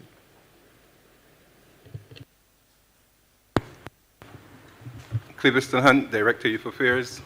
Thank you, Minister. Thank you for the question, Minister Jordan, in relation to the Building Blocks program. By way of background, the Building Blocks program is designed as a intervention, social development intervention, to transform blocks into viable enterprises, creating business opportunities for young people across Barbados, and and there's also a strategy to address the challenge we have with unemployment, as well as violence and crime across Barbados. The idea is that we provide opportunities for employment, self-employment, self-generation employment for our young people, with a view to moving away from the deficit narrative to empowerment and enfranchisement, economic enfranchisement of young people. The project has 7 steps that we take while we identify the blocks, and part of that is the mapping exercise which we have done across the country. We have gone all over Barbados, identifying various locations to place blocks. We have had consultations with honourable ministers at various times in relation to locations that they might have identified. And the pilot project for the block, we have already completed 4 blocks at Silver Hill, at the Ivy, at Parkinson Field, and at Bonnets. Those were the initial pilot which we launched, which we have completed those 4 blocks. The second phase of the block of the project, we are looking at sites at Jessamy Avenue in Bayville. We're looking at sites at Sears Court. We're looking at sites in Bush Hall. We have looked at sites at Golden Grove and St. Stephen's Hill. We are looking at sites also too at Martindale's Road and at Halls Road. We have also looked at a site at Lamings, and we have also looked at some sites which we've identified in St. James as well as we move into the second phase. The operating model is that once we have mapped the blocks and once we have identified the particular location and we are satisfied that this is an appropriate location, that we will do all the scoping works that is required, the quantity surveying and stuff like that, in order to ensure that we can move forward with the blocks. The 6 locations that I have identified, we have already had design drawings for those locations. We have submitted those locations to the Town and Country Planning Department, and we are awaiting approval for the majority of them. At current, we have had the approval for the one at Bayville, and we are expecting the approval for the one at Sears Court to happen in very short order. The other ones will be rolled out, and once they come, we get the approval from those sites, we will go into the actual plans and details to put things in place to have the construction commence as soon as we can. I am anticipating that by April of this year, that the ones at Bayville and the one at Sears Courts will be ready for construction, and we should see some construction activity on those 2 blocks in very short order. That is the update. Unless there are other questions, Minister, that is the update as to where we are in relation to the building blocks project. Thank you very much, Director. Yes, I simply asked for an update, and I appreciate the update. I noted that you spoke to the fact that it is a social intervention. I also could not help but recognize that you so far have a concentration in the center and the south, and I would just want to remind the Minister that Barbados also has a north. I know that everything can't be done at once, so please don't misunderstand me in terms of the comment, but I would want to know that St. Lucie, St. Andrew, St. Thomas, and St. Peter, the 4 famous parishes and constituencies that seem to be left out of most things, that we recognize that people actually live in those 4 parishes.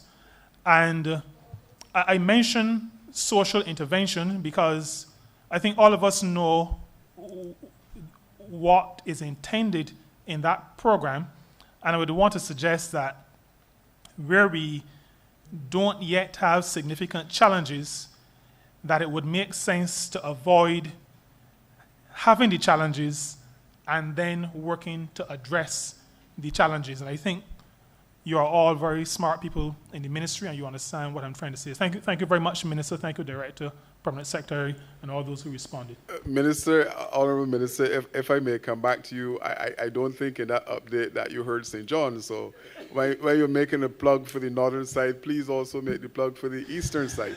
Sorry, let me also include St. John. Thank you, sir. People also live there. Thank you, sir. But we will be coming to you shortly, as long as you can identify the locations where you would want to have the building blocks program. If the land is state land, it would make it a lot easier in terms of the speed of erecting the structure. If not, we would have to negotiate or, where necessary, acquire. But the program is rolling out. Like I said, it is a fantastic initiative. I need to thank my predecessor for birthing that particular project. And I believe that a lot of youngsters across the country will benefit from this. Thank you. Thank you, Honourable Member for St. Peter, and Honourable Minister, I am not as privileged as the other honourable members to speak from this chair in this regard, but I will say that St. Lucie is at the top of the map of Barbados, and therefore, whenever there are any rollouts and so on, I recognize that St. Lucie is apparently, they turn the map upside down. Well, there's a representative, there's a member of parliament for St. Lucie, and at any given opportunity, he will speak on the behalf of the people of St. Lucie. So, Minister, I am sounding early warning that St. Lucie will not be left out. And I look forward to sitting down with you, as I've indicated, and having the opportunity to go through whatever programs there are that the people of St. Lucie, the good people of St. Lucie, can benefit from. I thank you. You do not need to respond, Minister. Honourable Member. I will respond, sir. How could I forget a lady in the country? You know that we will take care of you. I'm told we were in your area doing some work in terms of the lights, but we are coming to you, for sure. Thank you, Minister. I will hold you to that. Honourable Member for St. George South. Thank you, Mr. Chairman. Let me first congratulate my colleague and friend, Minister Griffith, on his attainment of this, what the member for St. James Central referred to as an underrated but very important ministry. And if we analyze where we are as a country and where we have to go over the next 50 years, the youth will be the flag bearers of this country. The youth will be the prime minister of this country in 50 years. And the youth will be sitting where we all sit in the next 50 years. So that ministry is so critical and important. But I going where the member for St. James Central started. I'm not going to start with the bugbear in the room, which is the Welsh and the Scots may call the goblin. And it seemed to be the Community Development Department, but I'm not going to go there yet. I'm going to speak to sports and the fact that having been there for 18 months, I think it was July 2020 to January 2022, and the fact that we're on a thrust and trajectory to build up sports in this country, and there's no doubt in my mind that the member for St. John and the minister, the present minister, will do justice to our request and our mandate. But I am one who strongly believes we can have all the infrastructural improvements, but if we don't have the institutional strengthening, then we may end up in the same vein as if we never did anything at all to improve sports. I haven't said that though. I want to congratulate the entire ministry, sports, youth, and some aspects of community development. I said some aspects for the sterling work they did within the last 18 months. And my question, the first question, I want to ask two questions because I have to leave the chamber briefly, but I will ask two questions. What will we do, or where are we with the institutional strengthening within that discipline of sports, either within the ministry or at the National Sports Council? Minister, that's my first question to you. And my second question, I'll make a statement.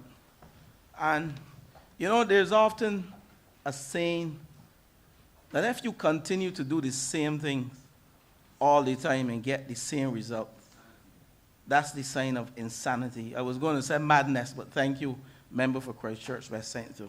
And I strongly believe that what we heard this afternoon and what will come to you, Minister, and I know every single member in this room will have some challenge as it relates to either their community center or community program.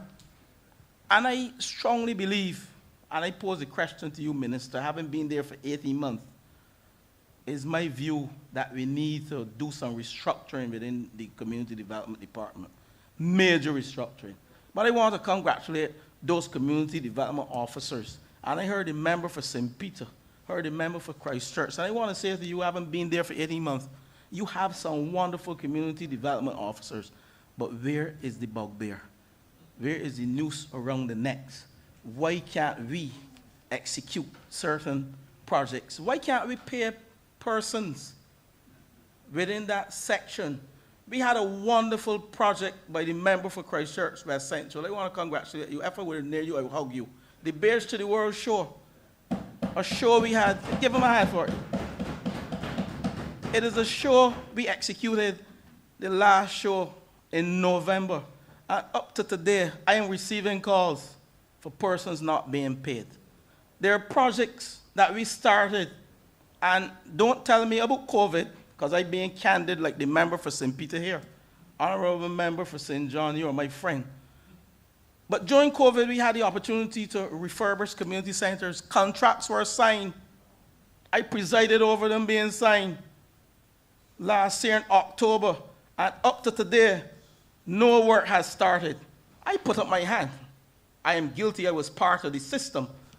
But until we begin to dive into the root cause of the problem, we will come here next year and hear the member for St. Michael's Southeast, who has a pavilion that we toured, and before me, the member for Christchurch West Central toured.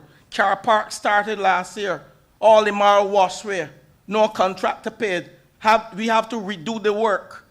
And I'm saying to you, while we have good community development officers and good community aides, where's that noose around our neck? Why are we unable to execute these projects in a fundamental way? We signed contract for St. John Community Center, and part of the member for St. George South, myself, coming to the office, and I think the member for Christchurch East Central was in the office when someone came to the member for St. John and offered to do his community center free of cost. And since then, I signed contracts to have cameras to address some issues of crime within communities. And up to today, no work has been done. I raised my hand. I presided over it. But there must be, we can have minister come and minister go. But there must be some restructuring within that section in an effort to improve the efficiencies so that these young men and women in our communities can feel a sense of ownership, feel love, and feel as if they belong to their community, and that space that we built for millions of dollars are theirs. But if we don't refurbish them, and if we don't do the necessary works and restructuring, we'll be back here again next year with the same comments and the same questions. So my last question is, what are we doing within that key section? That's the bugbear, that's the goblin in the room, as the Scots and the Welsh will say.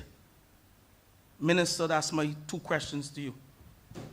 Those are my two questions to you, please. Minister, I feel your passion in relation to this. Look. That ain't passion, that's pain now. I understand, brother. It's pain. Sorry to disturb you. Sorry to interrupt you. I understand, brother.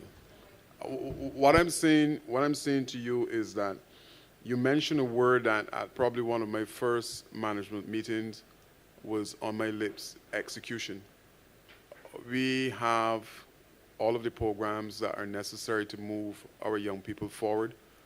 We have all the resources, in a sense, to move community empowerment forward. We have all the plans in place in terms of the ideas, the personnel, i.e. the staff that is here in this room, to execute or to make things happen. Just like you, every week I sit in a cabinet that is very, very proactive in terms of how we treat to the development of this country. And I'm hearing you in terms of what you're asking for in relation to restructuring, where there's a need for us to find the resources in terms of manpower to make things work. We will do that because, like I said, this is a government that is proactive. This is a government that we face things and we fix them. So in relation to the institutional strengthening that you're requesting, it will happen. We will move from strength to strength. Like I said, where there need to be a paradigm shift, we will do that. We will pivot in the necessary direction to make youth affairs and to make this particular ministry relevant for the purpose that it was constructed for.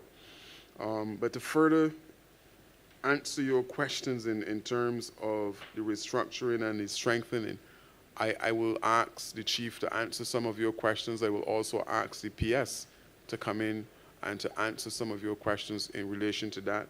But rest assured that whatever is necessary to keep the ship moving in a forward direction, we will be doing that. We will be going north and we will be going north together, or persons who believe that they can't go north will then make a decision on their own. But the restructuring and the strengthening will come because, like I said, we need to remain relevant in order to facilitate the needs of our target population.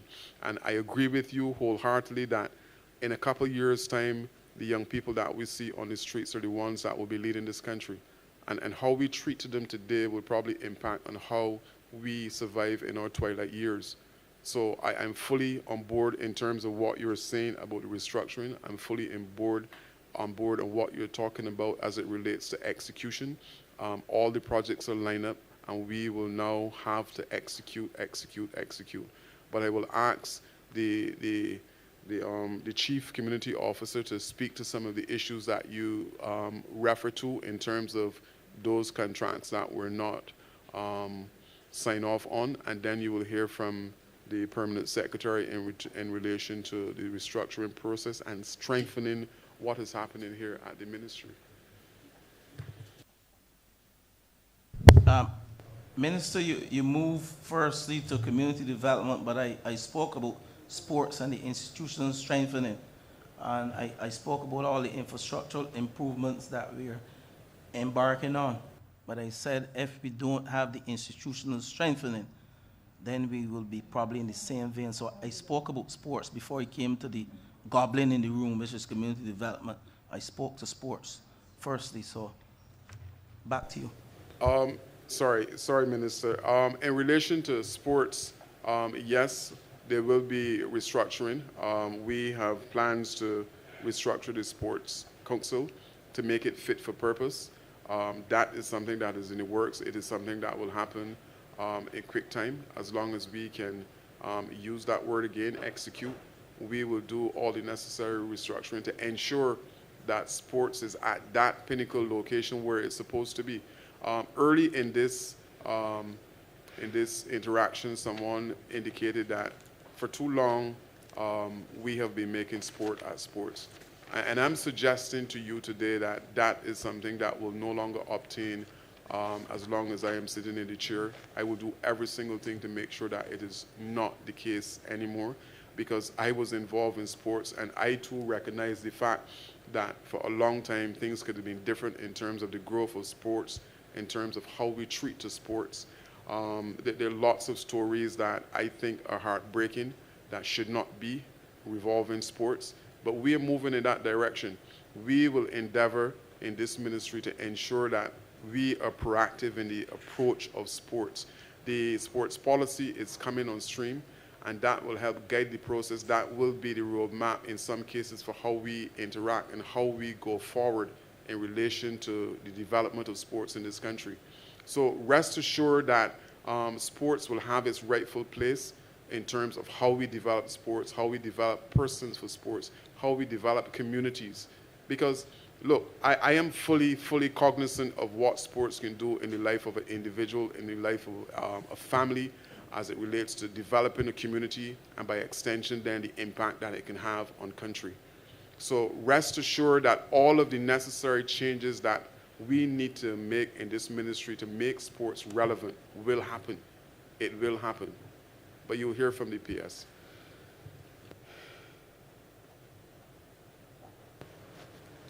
Thank you very much, Minister. And thank you to the Member of Parliament for St. George South for his queries. First, let me apologize to you for not calling your name correctly, the name of your ministry correctly. I kept referring to rural development because that's what it was before, the Ministry of Housing, Lands and Maintenance. So I apologize for that. The institutional strengthening of the National Sports Council is a very, very critical matter. It is one that would have engaged our attention prior to your departure, Honourable Member. And the main reason, for the benefit of everyone, for strengthening the National Sports Council is because the entity as it is right now does not have the capacity to be able to raise the image of sports, to ensure that sports can be a major pillar in our economic development, to ensure that we can provide opportunities for all persons, not just athletes, all persons to be able to develop careers in sports, and to be able to also allow us to gain revenue from our facilities generally. One of the matters, one of the things in there that was mentioned, I think earlier when the Member of Parliament for St. James Central was speaking, was sports tourism, but we are talking about revenue generation for our facilities for both local use and also use by foreign teams, foreign sports associations. Right now, the National Sports Council lacks capacity in many different areas that will help to support those things. And we've sat down, we've discussed all this, and even since January, recently we had another meeting to re-look and to reassess what we had on paper regarding what was needed in the organization. And we recognize that there are certain specialist areas that have been excluded from the National Sports Council, which need to be included. And those particular specialist areas are ones that will help our athletes to really become high-performance athletes. And some examples, having persons with specialties in sports psychology, strengthening and conditioning coaching, having persons who are skilled as nutritionists, because we recognize when we compare our athletes to athletes from other countries, we recognize that those things are lacking, and it is preventing our athletes from really reaching a high level, really optimizing their potential. The other thing is that we need to see sports as a business. It just cannot be seen as one contributing to social development. If it is going to be contributing to both social and economic development, it must be seen as a business. And we have to relook the posts. We have to relook the qualifications for each post to ensure that we can incorporate that business acumen and ethic into the organization so it can monetize sports properly and promote sports properly. So the paper is just awaiting a few elements now, because we also recognize that we have so many facilities across the country. I don't remember the numbers, but just when we look at the gymnasium site on its own, it is much larger than what people see. It is the gymnasium building, yes, we have the skate park, but we have the aquatic center, we have the BOA's headquarters and the lawn tennis courts. But beyond that, there are other virgin lands that can be developed in other sporting disciplines and that can be monetized.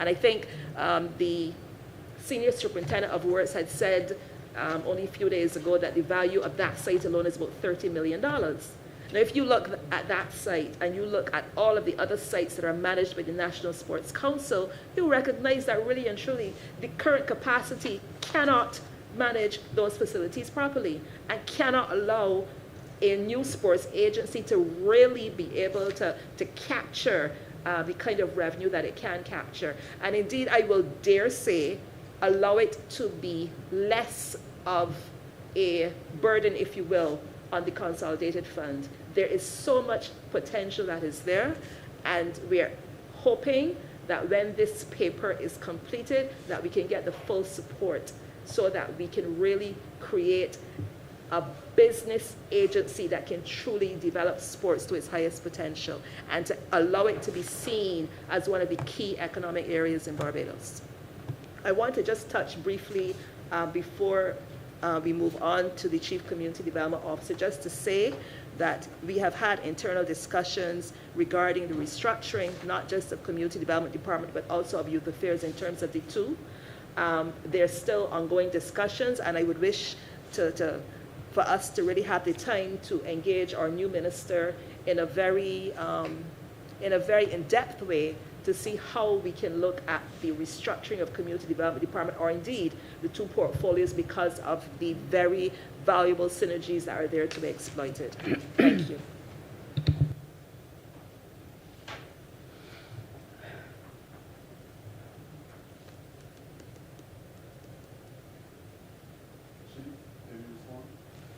Thank you. Sorry, thank you, Minister. Thank you for the opportunity to respond. I think the suggestion from the Honourable member for St. George South, who was your predecessor, that suggestion is really well received. Now, the Community Development Department is actually the oldest community development agency in the island. And it has stood head and shoulders above all succeeding it over those years. In fact, the Community Development Department was established in 1972. It's going to be 50 years this year. And it is actually the best known community development agency that the island ever had. Furthermore, a number of the other community development agencies' initiatives that exist now were birthed and developed out of the Community Development Department. So we're looking at a department that was established 50 years ago. No restructuring has occurred since then. The mandate of the department has grown significantly. Like Pierre said earlier, there were a number of centers, I think, I stand to correction, but it might have been something like 8 community centers at the time that the Community Development Department was established, and the centers were small. There was a small hall, and I think the main activity was just for people to come in and for groups to have activities and that sort of thing. But since then, now in 2020, in 2002, the Community Technology Program was established. The foresight of the government at the time was to bring community technology training to the masses and to transform the existing centers to resource centers that could offer the ICT training and upgrade the other centers, the existing centers, to a similar standard. So I'm saying all this to say really that a restructuring is long overdue, and it is because the mandate has widened. In addition to the Community Technology Program, the Community Development Department, as correctly stated, is charged with the responsibility of being in fact, that's our vision, to be the hub and the benchmark of community activity across the island. We are charged with the responsibility to make sure that the centers, all of them, are a hub of activity.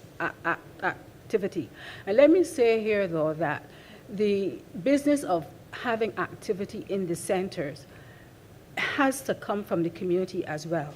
We have the facilities in place, and we do get requests for the use of centers, but we need more people to come forward. We need MPs, we need branch offices, we need the third sector to come forward and say, we want to use your community center to do this. This does happen, but we want it to happen on a larger scale. The number of community centers we have now, we now have 41 community centers, 37 functioning. We need to put the Community Development Department under the microscope. We have, one of our aims is to have high standard professional social work services in community development processes going on. But we have to maintain the centers. We have social workers on board. We do not have on board a maintenance unit or even one person qualified in building management. But we've been paddling like a duck on a pond. We've been working very hard trying to keep things afloat. We've been working with our cultural programs. We've been working with our skills programs. And I think our Honourable Minister recently noted that some of the activity that we do is well-kept secret. For instance, over the last 2 years when we were struck with COVID, nobody was expecting COVID, it came on us. There was obviously the ambivalence, the apprehension about people working in the centers, the staff working in the centers, and the public using the centers. But our community technology program, which is executed in 20 of the centers, no resource centers, and at 2 locations where there are no resource centers, mind you, the location in St. Thomas, the Holy Innocents, and a location in St. Lucie, St. Clement's Church. And we brokered that relationship with the Anglican Church to use their facilities. And this is what we will continue to do in constituencies where we don't have centers. But the point I'm making is that the community technology program rose to the occasion. This program is normally offered at the resource centers, which are outfitted with IT labs, computers, air conditioning, and funding is provided for paying the tutors to do the teaching in the classrooms. Over the last 2 years, we have had applications from more than 3,000 people who want to do the courses online. During the first lockdown, the community technology program, we were busy training tutors and staff how to use Moodle, Google, and the other online platforms. We were also busy trying to negotiate to get licenses in order to offer the program. So I'm saying all this, and there's more. I can go on and tell you about the success of the community technology program, how many people we've tried to reach while the centers were closed. I mean, applications and registrations were picked up even outside our borders. And the real point I'm making is that the mandate of the Community Development Department is large, is huge, and we know that. And we have tried without any shot in the arm, I think, and I made this point on a previous occasion, the Community Development Department, from as far back as 1990, 1991, when an audit was done and recommendations were made that have not yet been put in place. The community development needed from back then and prior a shot in the arm. What we have had since then, even during my period away from the department, 5 years when I was out, I just came back in 2019, what the community department has been getting from my observation is a shot in the leg, bullets in the leg all the time, and it still has to function with this. Instead of a shot in the arm to bolster to boost its capacity, to expand it. The other thing that I recognize and I admire is the fact that on 2 occasions, efforts were made through the development of the Division of Youth Affairs and the establishment of the Department of Constituency Empowerment to strengthen the work of community building across the island. However, my observation again is that on both those occasions, the Community Development Department seemed to slip in the background. The Community Development Department still has a wealth of experience, skill, and institutional knowledge. We have community development aides who take, some criticism. We have to be criticized because we are very, very, very, very visible. But they're second to none. The same community technology program I'm referring to runs on the back of the community aides who were hired as caretakers for community centers. They are now helping to supervise, to manage, to document, to feedback on the community technology program, and they're playing a pivotal role. Now, you will see in the estimates that we have increased allocations or requests for allocations under professional services. And this is because, again, we constantly try to work with what we have. We do. And we believe that if we can utilize competent, capable, and appropriate human resources, manpower, individuals, if we can utilize them within the centers to make up for the shortfall in our staff and the shortfall in public servants who are available at the extended periods, we will use them. So we have increased our request for professional services so that we can do some of what we are supposed to do. But unless we do that, unless we buy in services, we're not going to do it because we don't have the manpower and we have limited resources. The programs that we do then are the Community Impact Program. The Community Impact Program is a package of these gateway programs that traditionally Community Development Department has done all over the years. Leathercraft, cake and pastry, those programs. Out of those, people form businesses, but importantly, not everybody who signs up or who comes into the program wants to develop a business. It is therapeutic. We do have organizations and small groups. Madam Chief, I know you had a lot of questions to answer, but I've given you a reasonable time, so you need to wrap up your response and just ensure that all the questions that were asked, that you would have answered them. Thank you, thank you, sir. I hope I have. But just let me wrap up by saying, yeah, that the whole business of group development is high on our agenda, and we've been discussing at our last staff meetings, and we have a challenge in place that we'll see by the end of the first quarter. If all goes as planned and the enthusiasm that I get is real, we should see at least 12 new groups by the end of June next year. Also, there are some groups that were formed at centers by the officers, some seniors groups, some children's groups, and like Pierre said, the safe havens groups, which is the adolescents groups. So we have that in mind, and we are trying to do the best we can with what we have, but we really do need some more support. Thank you.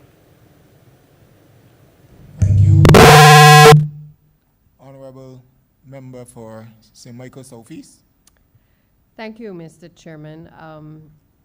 I feel it necessary to intervene at this point. The honourable member who spoke before me raised a number of issues which I believe have sparked the interest and attention of other colleagues, particularly because in having asked the questions regarding incomplete works, none of the questions have actually been answered. I personally have been affected by some of the questions that have been raised. The Honourable Minister raised the issue of payments to persons who had participated in Beige to the World. That was not answered. He also raised the issue of the road work that was done up at the Parkinson Resource Center to help to facilitate for the road tennis courts as on the road to the facility. It was dug up. Nothing has been done for the last few months, and that question has not been answered as to why the work has stopped or when the work is in fact going to commence. I am also mindful, and I think the Chief Community Development Officer is well aware, as well as the other staff, of the concerns that I have raised previously in relation to the electrical work that needs to be done at the Parkinson Resource Center. It is unfortunate that the officer who works there has to function in a space with a fan when there is provision having been made for proper air conditioning in the building, but there are some aspects of the building where the AC does not work. I would like an answer to what is the holdup, because this has been year after year that the request has been made, that I've been told that the is the ministry is aware, and I would like to know whether in these estimates an allocation has been made to address the problem once and for all. I'm also interested in hearing about the facility at Meadow Road, because again, the Honourable Member for St. George South is correct. As Minister, we toured that facility. And on the occasion when we did, we discussed the expansion of the facility and plans to be able to, as other members have said, make the pavilion more of a multi-purpose facility, giving access to residents to be able to engage in community activities, obviously once the COVID restrictions had been lifted. I have heard nothing further on that. So when I hear the response to the Honourable Member for St. George South going in the direction of all the programs that are taking place within the ministry, and not addressing what seems to be some of the internal challenges and deficits of execution, because this has nothing to do with capacity. If the minister has approved these projects, the officers have visited the sites, what is the hold-up? Because this is not an issue of capacity, and he has been very vague in terms of trying to point to what the problem is, but I think the country is owed an explanation as to what is the hold-up at this point in time, and I'm sure other members can speak after me in relation to other projects that are either stalled or projects that they have heard nothing further about. What is the bottleneck within the ministry that is preventing these things from being executed at this point in time? Thank you, Minister. Your questions were absolutely clear, and I will ask the Chief first to please address the questions that were put to us from the Honourable Ministers, and then I will have the PS speak in relation to the budgeting and what plans are in place in terms to execute these repairs that you would have mentioned, Honourable Minister. So, Chief, I want you to speak specifically to the questions that were asked, please. Thank you, Minister Sandra Greenwich, Chief Community Development Officer, again. Let me start with thank you, Minister Bradshaw, MP for St. Michael Southeast. Yes, I'm aware of the situation with Parkinson. My understanding is that the funding for that was not forthcoming as timely as it should have been. I believe that might have something to do with the release of funds under the allocation for capitals. PS can probably elaborate on that. I am not familiar with the situation at Meadow Road. I don't believe I was on that visit. I'm not familiar with the building at Meadow Road. But in terms of Parkinson, yes, it is true that the problem with the electricity and the air conditioning has been going on for a long while.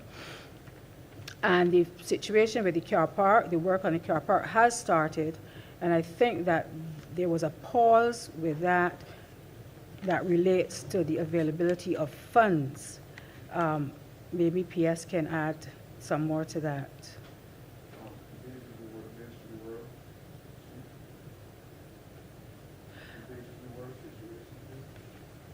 As I am not sure about the problems with BHD World, to be honest with you.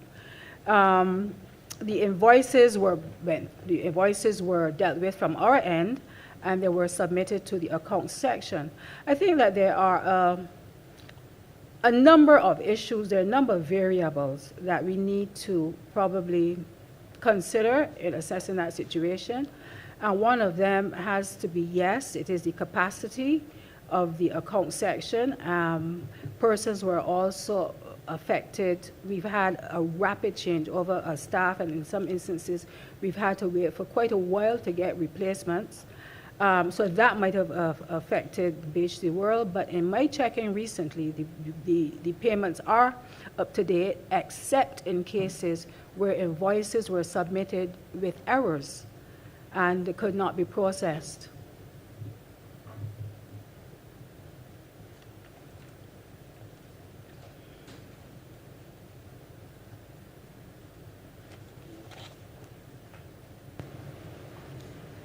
Yolande Howard, Permanent Secretary. I believe the Chief has completed her intervention.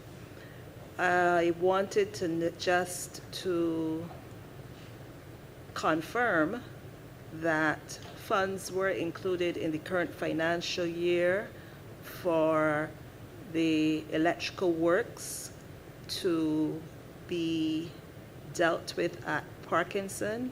I visited the Parkinson Center, I think it was about the middle of last year with the former minister, and we recognized that yes, there were some issues there that required specialist electrical engineering attention, I believe, and quotations were sought, and the works there are to be started. That was approved.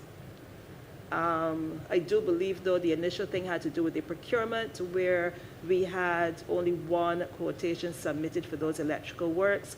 An instruction was given for 2 additional quotations to be sought in line with the financial regulations. The second point about the car park, I recently received correspondence, I believe it was also copied to the minister, from the vendor for Parkinson. In his case, I know that there was a mobilization fee that was paid. However, the other payment would have been processed, and we are awaiting additional funds for this current quarter.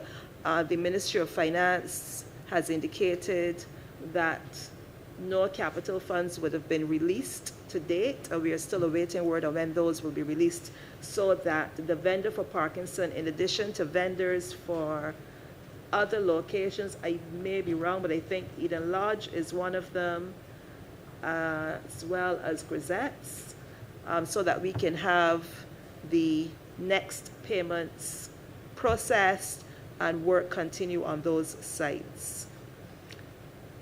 So those were already in this year's estimates. If those capital funds are released, then we can have those monies available to and have the works continued and completed before the end of this financial year, specifically within the next 2 weeks, so that the funds can be processed in Cloud Suite. The Meadow Road facility, I wasn't aware of that. After this meeting, I would need to ask some questions myself about Meadow Road. The Meadow Road facility, I'm not aware of it. But Honourable Member, Deputy Prime Minister, definitely we will follow through on that facility. I believe there's just one thing, Beige to the World. The Beige to the World invoices, I do remember only up to today, this morning, receiving additional invoices for payment, and there were emails that were being transmitted and into which I was copied, indicating that there were errors in vendor forms and errors in invoices that needed to be corrected, and I could see that there were some delays in that, but now I believe the final invoices have all come in, so they should be honored. And once they're all processed, these last ones processed, I am hoping that all persons will receive their payments within the next 2 weeks. Thank you. Thank you, PS, and thank you, Ms. Greenidge, as well, for the intervention. Again, I just want to reiterate that I hear you in relation to the issues of capacity, and I hear you in relation to the issues now of also funding and access to funding, but I think it is important to remind you that a number of these projects, and I'm sure that there are more, the community residents perhaps need to be updated where there are delays, and perhaps the members of parliament as to why these things have been protracted for so long.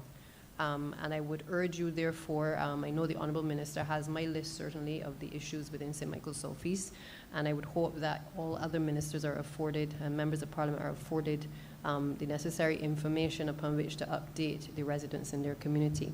I just have one other intervention, and it relates to the issue of the opening and closing of the facilities, the times that these facilities are closed. Again, this is an issue that has come up year after year during the estimates, primarily because all of us are mindful, I believe, especially in this environment coming out of on the cusp of the pandemic, that we need to ensure that these facilities are open to allow, especially our young people, and in particular our elderly, to be able to engage in wholesome activities. We found that a lot of children have been on the street, a lot of children who should have been in school, obviously were not in school, they've been roaming across the community. And minister after minister had been tasked with being able to look at the extension of hours of community development officers at these facilities. Certainly at the Parkinson Resource Center, that facility, as you've heard from others, is open during the day. There's an officer there. In the evening, there's an arrangement where an individual in the community will have the keys and those persons can use the facility from time to time. But there is a reality that we are paying for somebody to be there during the day, and in many cases, activities are not often happening during the day. And the truth is that in communities like Pine and Wildy areas and many of the areas where there are housing areas, you have a situation where people are home more so in the evening. And therefore, while you may have persons in place during the day, there is an additional responsibility on community development to ensure that there are persons there that can answer the questions that are necessary during the evening hours into nighttime. I have a community that does not sleep. You will find children across the community 9 o'clock, 10 o'clock, 11 o'clock, for all kinds of different reasons. It don't make it right, but they are there and they're outside.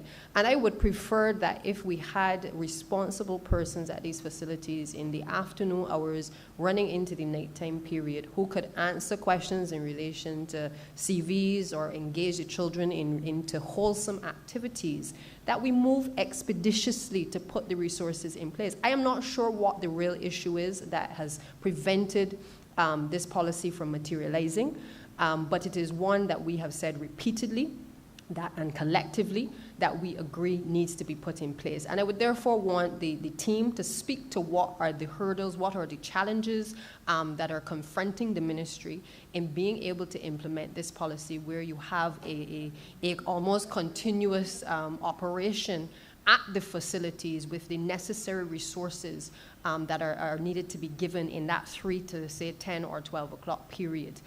There are many entities that want to use the facilities. There are many groups that are emerging, but again, there's nowhere for them to go. My facility at Parkinson has, for instance, road tennis. Not road tennis. It has table tennis boards. I've never seen them used, and therefore, I am curious as to why have a facility which has been properly constructed, which is perhaps one of the better facilities with a stage, with opportunities to be engaging young people in dance and theater.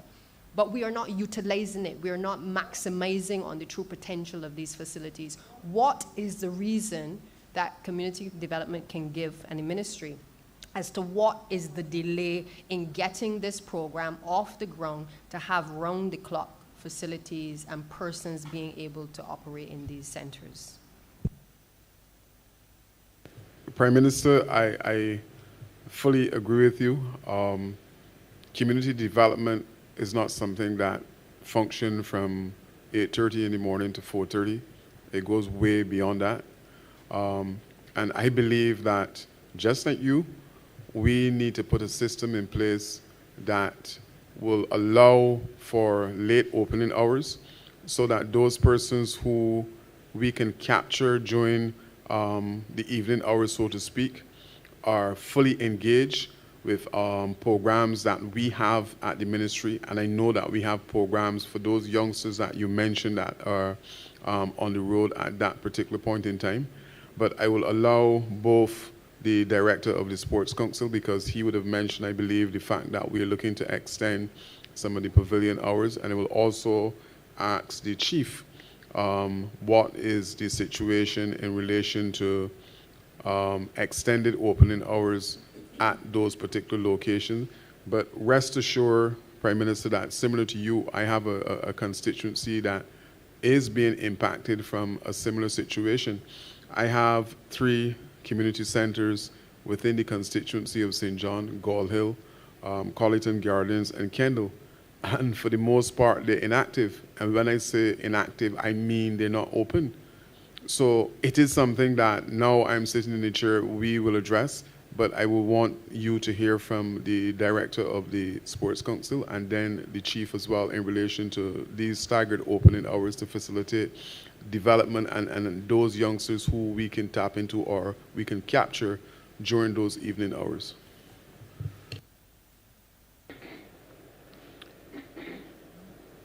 Thank you for your question, Prime Minister. Neil Merle, again, National Sports Council Director.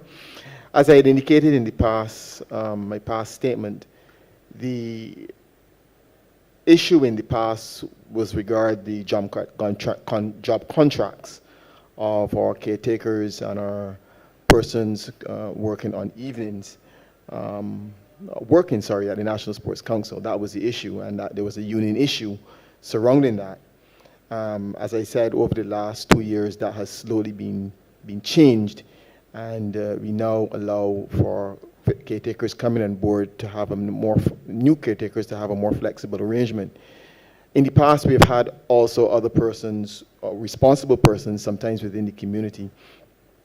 The issue of vetting those persons is something that has to be done very seriously, because some of the persons that we have engaged in the past, they feel a sense of ownership of the centers, and they had in the past not let others on board.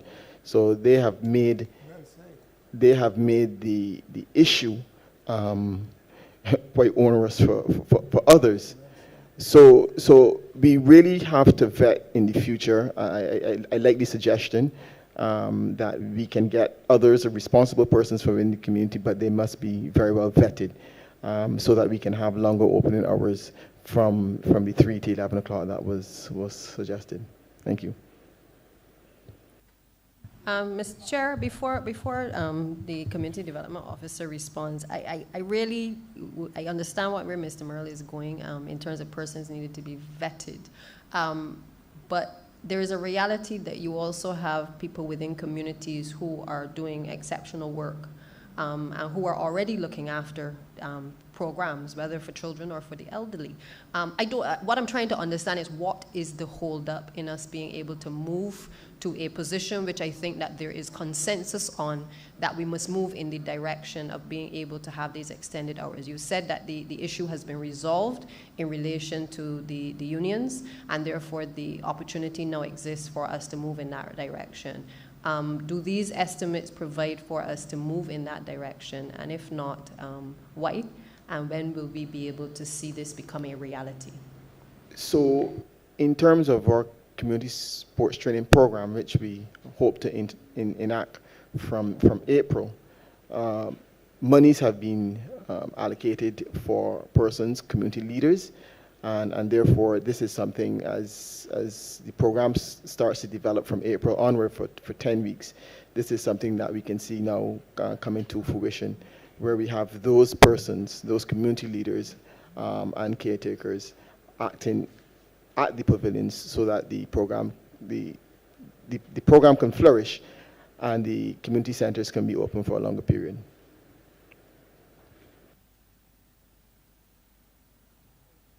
So that just leaves the issue of now the operation of the community centers. So I don't know if Ms. Greenidge can speak to that specifically, because you've addressed the issue, Mr. Morel, of the sporting aspect.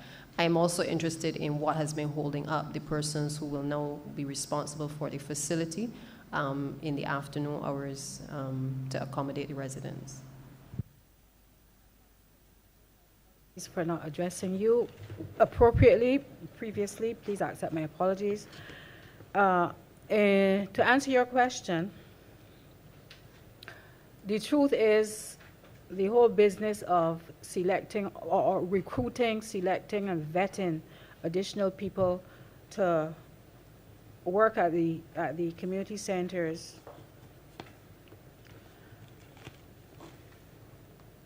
well, I don't want to say got put on the back burner, but we were engaged and engrossed in a lot of other things, the important things as well.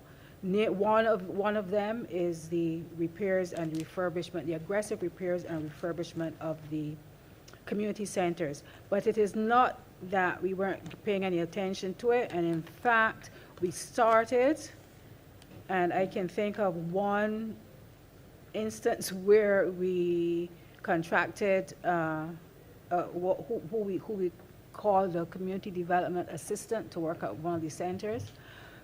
And so this is going to continue. But most importantly, it's a matter of budgeting as well. And like I said when I was earlier, we have included in the estimates for 2022 an increased allocation under professional services that would allow us to cover the cost of these persons, and that provision was not there previously. As a matter of fact, we definitely would not have had enough funds to pay those persons. So that is really the issue. In addition to opening to persons, reliable and responsible persons keeping the centers open, we also need to make provisions, financial provisions for paying our maids, our cleaners, our general workers who are contracted outside the public service. We have to make provisions for paying them either for additional hours or for hiring additional persons. So the matter of funding really has been an important one, and we have made provisions in this year's estimates to assist in that regard. Thank you, Ms. Greenidge. So I think it is fair to say then in my wrap up, therefore, that we can expect a headline which says that the monies have been budgeted for this year to ensure that going forward we can see extended hours of the community centers taking place across Barbados. Community centers, thank you. Madam.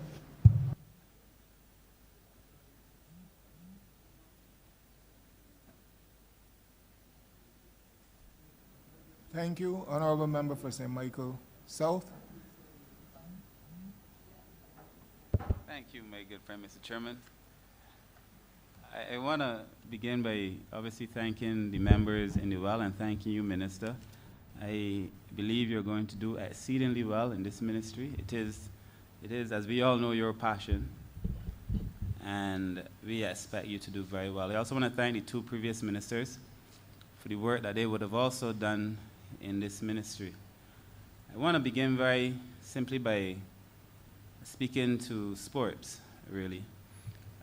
In my former ministry as Minister for Maritime Affairs and Blue Economy, you would know that I had the opportunity to work with the National Sports Council to do the Barbados Swim for Life program. And I must tell you that I found that to be a most enjoyable and rewarding exercise. In fact, working with the Sports Council allowed us to deliver on that program in a way that I believe benefited Barbados significantly, so I want to thank them for that as well. And I heard in the opening remarks, Minister, there was some reference to, well, I think it was in the comments from the Director of Sports maybe, but there was some reference to working with the older people to do board games, but I would like to think that we expand that to include a lot more activity than just board games. In the new Barbadian reality, most of us will live to be well past 65, and most of us would wish to be engaged in activities that are a lot more stimulating physically, in some cases, than just board games. I would also want to say that we must also give some consideration, as you know, to expanding our programming for the disabled, and it is my hope, just like as I worked with the Sports Council as Minister of Maritime, that I get to work with the Sports Council also as Minister responsible for People's Empowerment and Elderly Affairs. Minister, my question really is this, my first question really is this. And I don't want to perhaps distract from some of these serious issues that I hope to have conversation on, but there is, in Barbados, a feel that there needs to be a sports policy. I heard during our election, many references were made to the fact that, there was none. And I'm just wondering where you are in that process, and if you could tell Barbadians exactly what you are doing in that regard to be able to deliver on the promise of better sports and, making sports more important, both in terms of being able to generate revenue, but also in terms of saving many young people, because for many of us who grew up in lower socioeconomic communities, sports has been like education, the way that many of us were able to get out. So just what are your larger plans in terms of sports, and And while you are at that, what is really happening with the stadium? Thank you, Minister. First, let me say to you that you're representing your ministry well in terms of those board games. In relation to the sports policy, the sports policy is at, I would say, a 99% completion phase. We have to tweak one or two areas of the policy before we have final approval from Cabinet in terms of then having that sports policy rolled out in terms of how we treat the different sports. We have some what we call priority areas, i.e. cricket, road tennis, that we're looking to ensure that we can capitalize on those two areas for two different reasons. One, you know that cricket is one of those things that is, what should I say, on the landscape of Barbados. I think that we, if you want to use a boxing analogy, pound for pound, will hold our own with any country in the world in terms of what we have achieved through cricket. You just need to look at the legends down Fontibel, and there's a whole list of names of persons who would have engaged in cricket and brought glory to this country.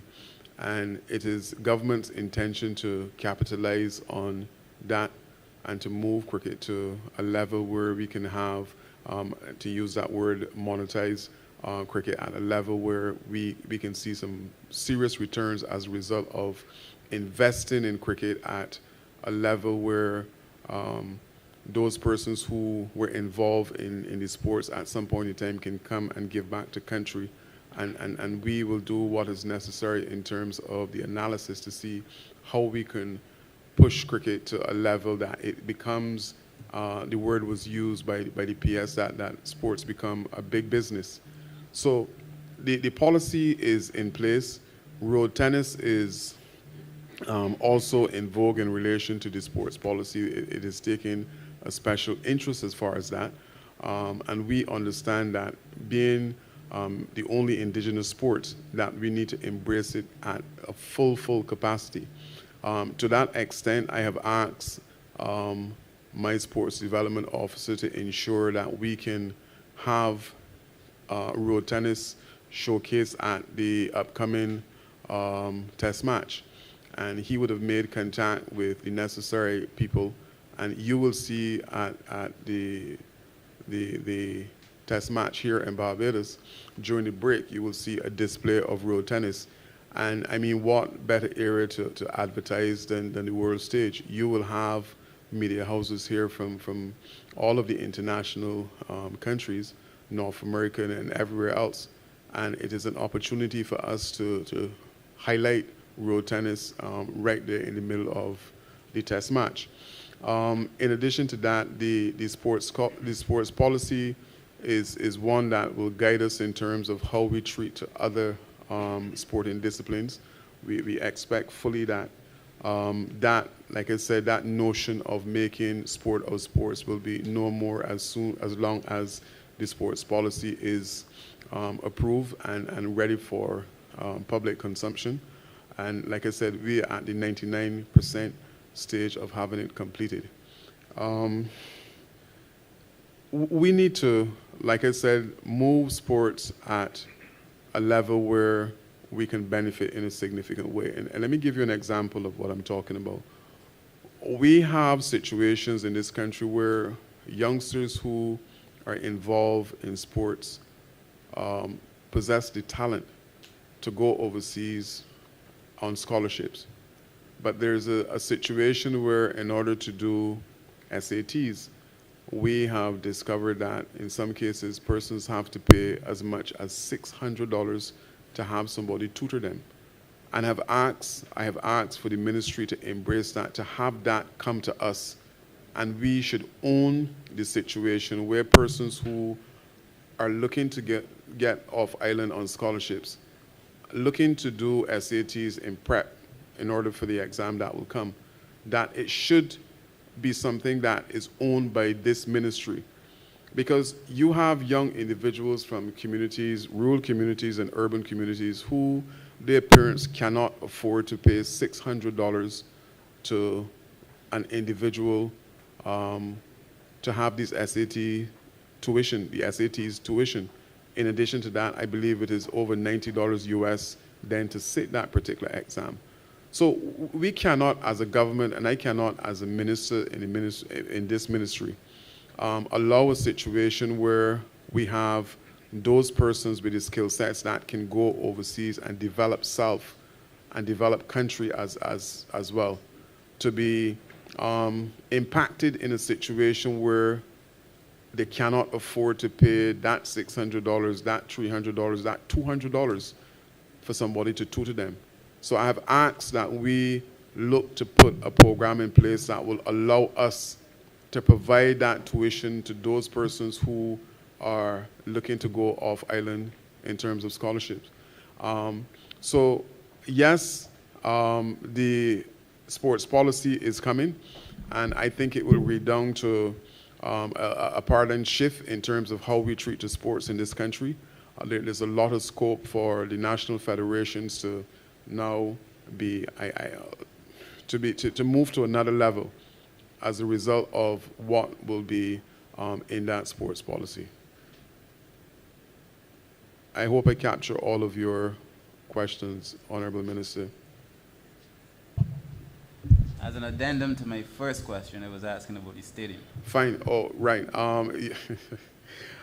That's question 2, sir. The National Stadium. Yes, we are at a stage where we're still having discussions with the government of China in relation to funding. We were told that, again, because of COVID, they had to change directions in terms of priority.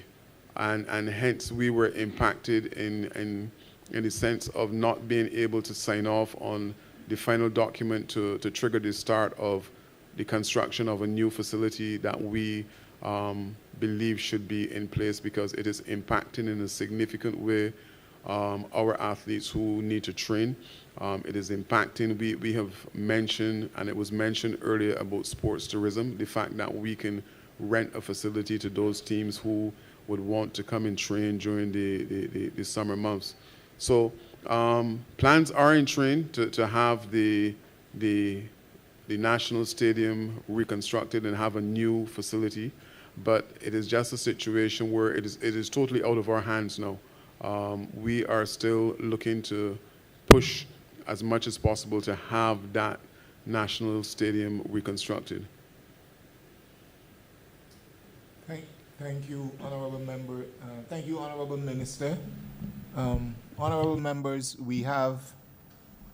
there are quite a number of you who would wish to contribute to this very exciting ministry, and we are going to ask you to be absolutely concise, absolutely to the point, and we will actually reduce your questions from 3 to a maximum of 2, and where possible, just one, the most important question. Thank you. Honourable Member for St. Michael South. Thank you for your kindness, sir. My final question, my second and final question, I had some other questions in relation to community development and my philosophical difference in understanding of community development from the director, to be honest.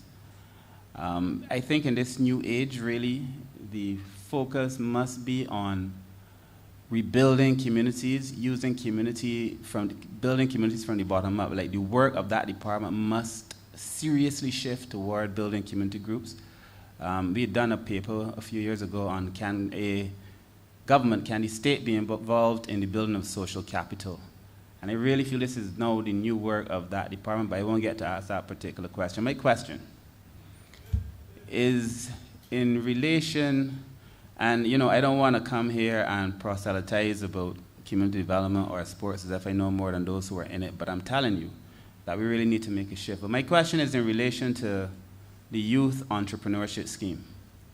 Now, years ago, before I was involved in all this work, the youth, or YES, as it is known, was a big part of this ministry. It was a big part of the government's programming. People would turn to YES to be able to, as is implied here, to be able to influence entrepreneurial cultures that foster enterprise development and motivate business growth and so on. If the activities of the last few years and the exigencies of this time have not taught us that entrepreneurship is going to be vitally important going forward, then nothing will. And it is either in my mind that YES has either gone quiet or is quietly gone, because there seems to be little relationship now between YES and the public. Now I know you're going to tell me you train people, and I also saw you had something about some YESpreneurs or something. But I'm talking about the role that YES must play in a new Barbados, given what the times are clearly unfolding before us. And I would like to know how this department has evolved in the last few years to be able to adequately respond to the times. You've received in these estimates over $1 million. How are you intending to spend that on what? And what are the success stories that have come out of this department? I'm not talking about the number of people that were trained. I'm talking about the people that respond in a positive way, that you can say their experience is a direct relation to the objective that you say you have. So I'm keen to hear what is happening with YES, and I look forward to the response. Thank you, sir. For my final question. Thank you, Minister. It seems as if you've been somehow sitting in on my management meetings. You would realize that, yes, there's a sponsored program, I believe, during the news where clients from that particular program are highlighted on a nightly basis, I believe. One of the things that I have asked for is that we now move to satellite locations in terms of the training that would come out of the ministry. So we're going to have a situation where we will look as much as possible to see how YES can expand using these satellite locations, because currently a lot of, or if not all of the training is done at Central Ministry in Sky Mall. Since coming to the ministry as well, I would have asked that all of our programs, all of our training programs, including YES, that we move to a stage where there's a certificate that is weighted at the end of the training program, because for too long we have been offering certificates of participation. And I believe that the YES program is one where the training is probably in excess of 3 months. At some point in time it was. So the program is still very much in place. I will allow the manager of YES to come in and to provide you with some additional information. But the officers in that particular department are very, very capable of delivering this particular program. I know personally the benefits of the program to young persons who want to get involved in business, because some of the basic things that a business person would require or need in order to make their business a success would slip a lot of the young persons who are into self-employment. So the program is still very much in place. We will look to see how much we can do as far as having satellite locations to buttress the training, to expand the program. But I will allow the manager of YES to come to you and to explain something, to provide more information.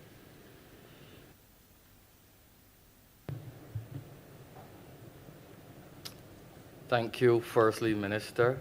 Ryan Mosley, the Acting Manager of the Youth Entrepreneurship Scheme. And thank you, Minister Humphrey, for the question. I would just want to reiterate what Minister Griffith would have just shared. As part of YES's mandate, we seek to provide services to, one, create a culture of entrepreneurship among the youth in Barbados, and two, to provide a suite of services to assist in the growth, the starting, the growth, and the development of businesses. As part of the research to promote entrepreneurship, it is said that a key component of promoting entrepreneurship is the promotion of success stories.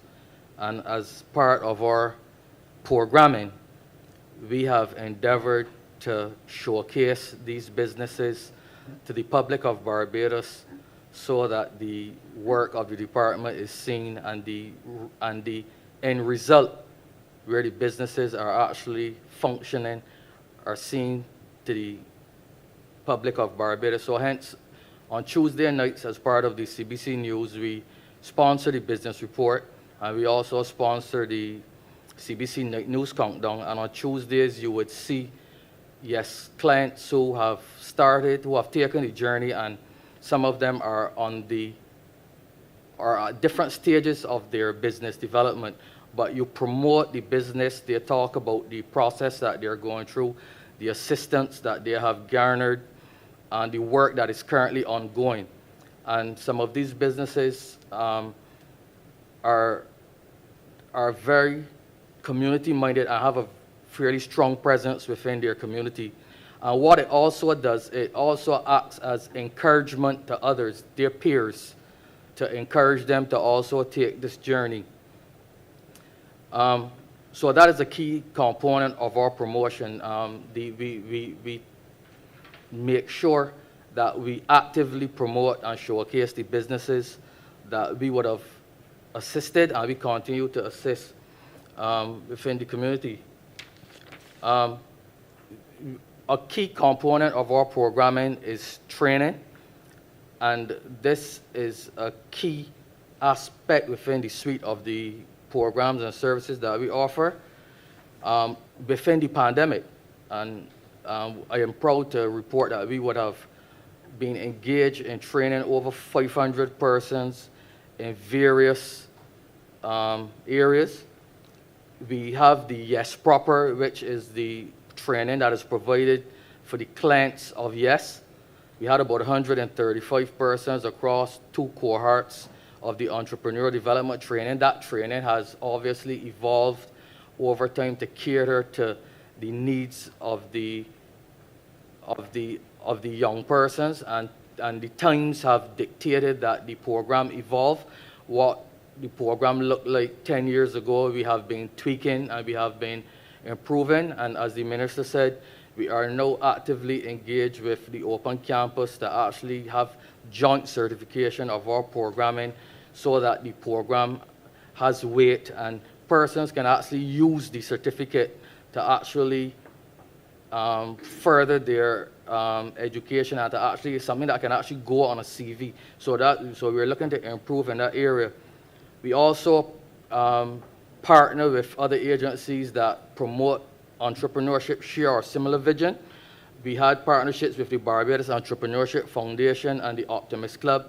Most of the programming either cater for Yes clients primarily, or young persons within the community. In our summer program, they felt that they had about 25 persons within their organization that could not or would not normally benefit from the program, and we would have provided training for them.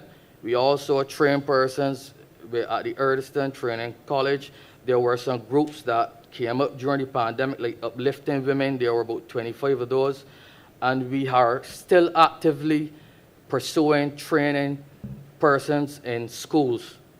We had a partnership with the Frederick Smith. We also had a partnership with the Ellerslie School, where they have programs within their school that promote entrepreneurship. We would have gone in and we would have provided some technical assistance and some training. So Yes is still actively pushing the mandate of providing, of catering to the entrepreneurs. But from April to December, we would have had 21 new businesses started. Yes, acting manager, you would need to wrap up at this point in time. Okay, so we would have had 21 Just complete what you were saying and wrap up quickly. Thank you. So I'm happy to report that we would have had 21 new businesses started as opposed to 8 for the last year. So that is a great increase in businesses that actually started during the last year, April to December 2021. Thank you.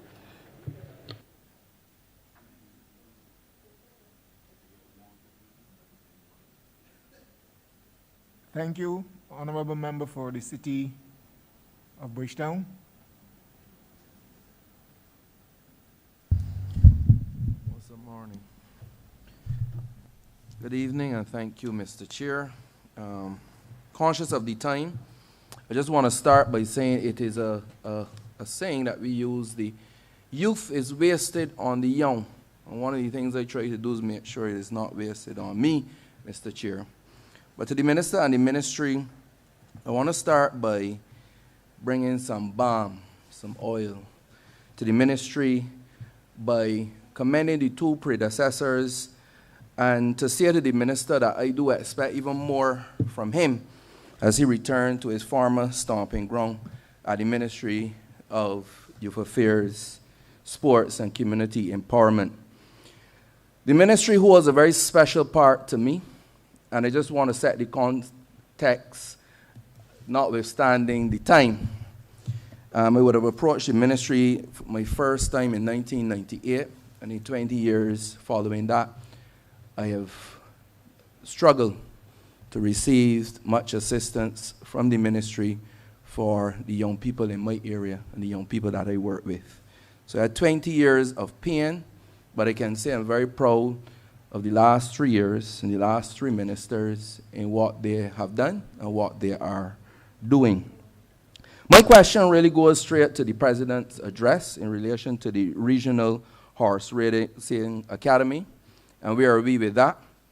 And just like Mr., we talk about the exciting new things and innovation, gaming, how we can make money with it. I know 3 young people involved in games, in semifinals and finals, where the least amount of the prize is $250,000 US, and the highest is $1 million US. And of course, I remind them if they win not to forget me. But I want to know from the Ministry, where are we going with innovation in sports? Where is the X Games? Where are we going with boxing? Where are we going with horse racing? Because we have a tendency to believe that sports is cricket and football, basketball and tennis if you're lucky.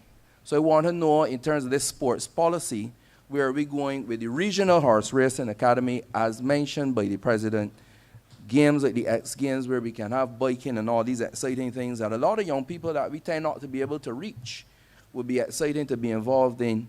And I want to hear where we're going with this in a practical fashion.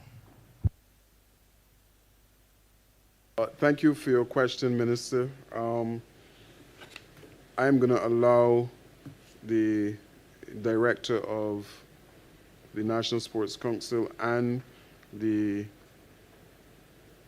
Sports Development Officer to shed some light on this, but it would be remiss of me to have my officers here and not allow them to share some of the information. So prior to those 2 goodly gentlemen answering your question, I want the Principal Youth Development Officer in that 3-minute slot to share some of the work from the Youth Development Program, and then you will get your response from the 2 officers who will speak to the Horse Racing Academy. Hi, good afternoon. My name is Andrea Titus, and I am the Principal Youth Development Officer acting. I want to say thank you so much, Minister Griffith, for giving me the opportunity to share on the Youth Development Program and the activities that we have been engaging in. Now, some of these activities are national sports and cultural training programs, community projects, HIV and AIDS projects, assistance to youth groups. We also have the YAR program. We also have our employability program.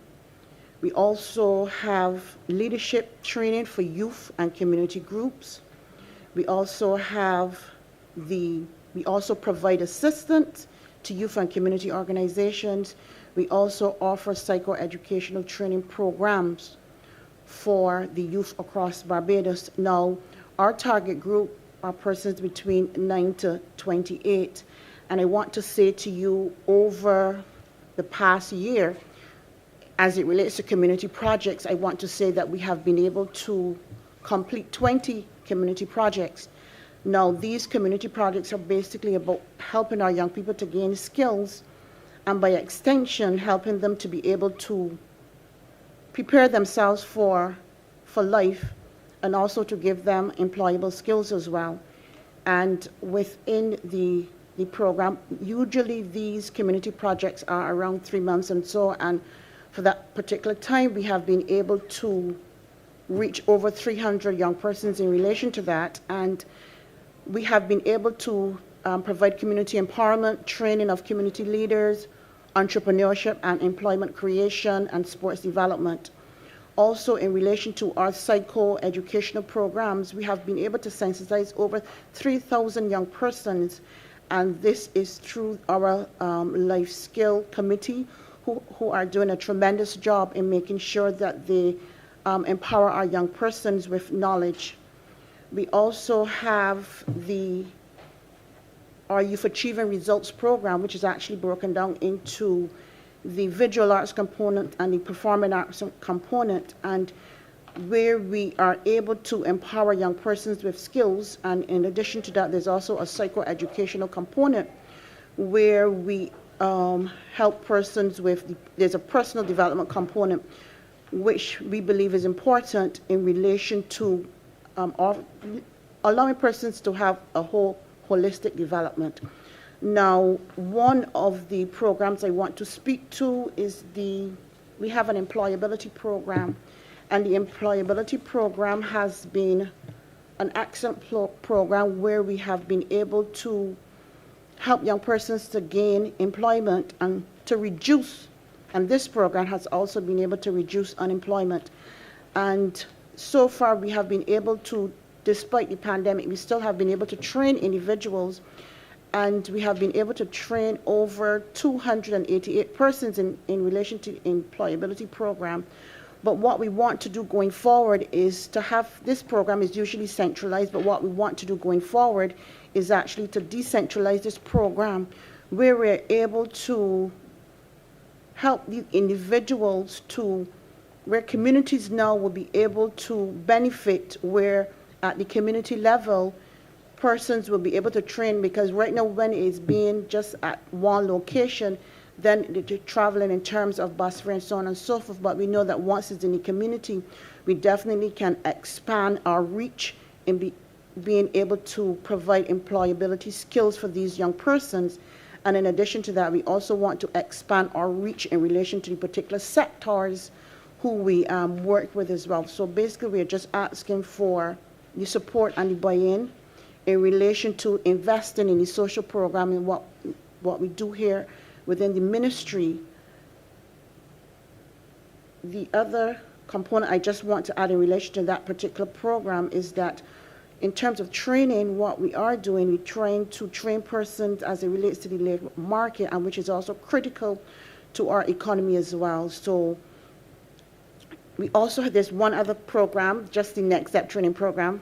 This has to do with providing a second chance program for individuals who, for one reason or another, would have not been able to leave school with any type of certification at all. And basically, with this second chance program, we know that persons may want to recover from poor decisions that they would have made, and also in relation to not only poor decisions but poor circumstances. Basically, this program is there to assist them in allowing them to have vocation and technical skills so that they in themselves can be self-sufficient. Thank you so much for the opportunity to share on the Youth Development Program. Because we're crunching time, I'm going to ask one of the officers that I identified to speak to the Horse Racing Academy so that we can move forward, please.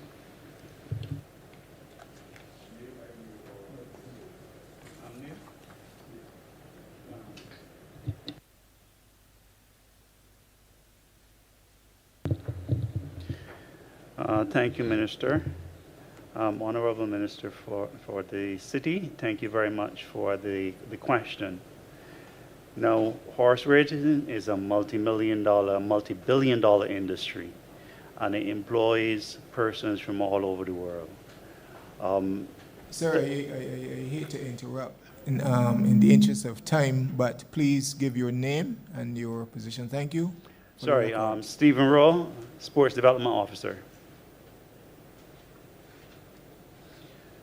So, thus far, we've had numerous successes in the area of horse racing. We actually have a proud legacy of which we can be proud. This includes the successes of Patrick Husbands, John O. Jones, Rico Walker, and the list continues. We've actually been dominating in the Canadian circuit at Woodbine, and that's been ongoing for quite some time. Now, in an attempt to build on that, we are looking at a Caribbean Horse Racing Academy. And the areas on which we will focus will be those of jockeys, which would include exercise riders and race riders, horse trainers, assistant trainers, grooms, handlers, stable managers, horse breeders, horse breakers, and riding coaches. Now, as you would appreciate from that list, there are numerous opportunities for our much sought after Barbadian practitioners in the area of horse racing. Now, the idea is that we will develop these persons, and they will not only be utilized to build out the horse racing industry in Barbados, but we will be looking at exporting those skills to mainly North America and Canada. Now, one of the things about the program is that in recognizing the level of interest in Barbados in horse racing, it was felt that the program could be used to assist or youth in gaining employment in that area. Now, we propose to carefully select and employ Caribbean residents in general, but Barbadians in particular for this training and for the employment opportunities locally and internationally. It envisages that it will contribute to the development of the industry locally, as I indicated. It will contribute to the further development of brand Barbados as we're looking to build out sports. It will equip a cadre of sports persons with skills to compete on the world stage and further advertise Barbados along the veins in which Patrick Husbands and his counterparts has been doing. And it will also develop for us a further source of foreign exchange generation for Barbados and the regional countries. With respect to the training, we recognize that, as my colleague would have mentioned earlier, there is that need for certification. And we are moving along the lines of planning for the program to be accredited with respect to Caribbean vocational qualification, where the persons who become qualified can utilize that qualification to ply their trades, not just in the Caribbean, but outside of the Caribbean. There is so much to be said about this program and the potential of the program. But in the interest of time, I will just say that we are at the, I don't want to say embryonic stage, because we have done a considerable amount of work on the program so far and structuring the program. We've had some site visits where we visited a few of the buildings at the Garrison Savannah. We identified 3 buildings, and we were able to communicate our interest to the Ministry of Housing and Lands. They've indicated that they are supportive of us utilizing those buildings, and so those discussions with respect to the process of retrofitting those buildings and handing those buildings over to the ministry, that's ongoing. So that's currently where we are with that project, sir. Thank you.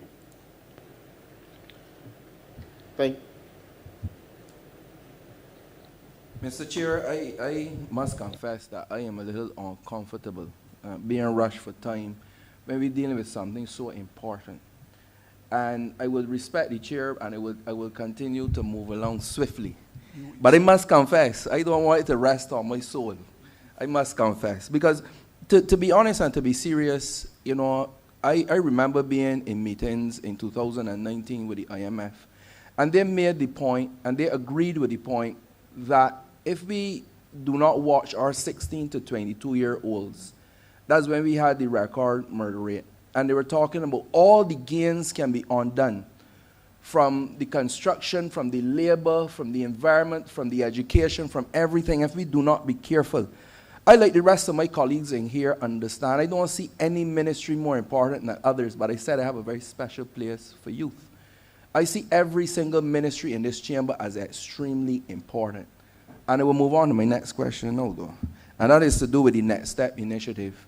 This government and the Honourable Prime Minister spoke about the idea of reintroducing and ramping up mass-based training to ensure that our youth are unengaged, or persons in the community are engaged in training so that they can be gainfully employed, gainfully get some skills and so on.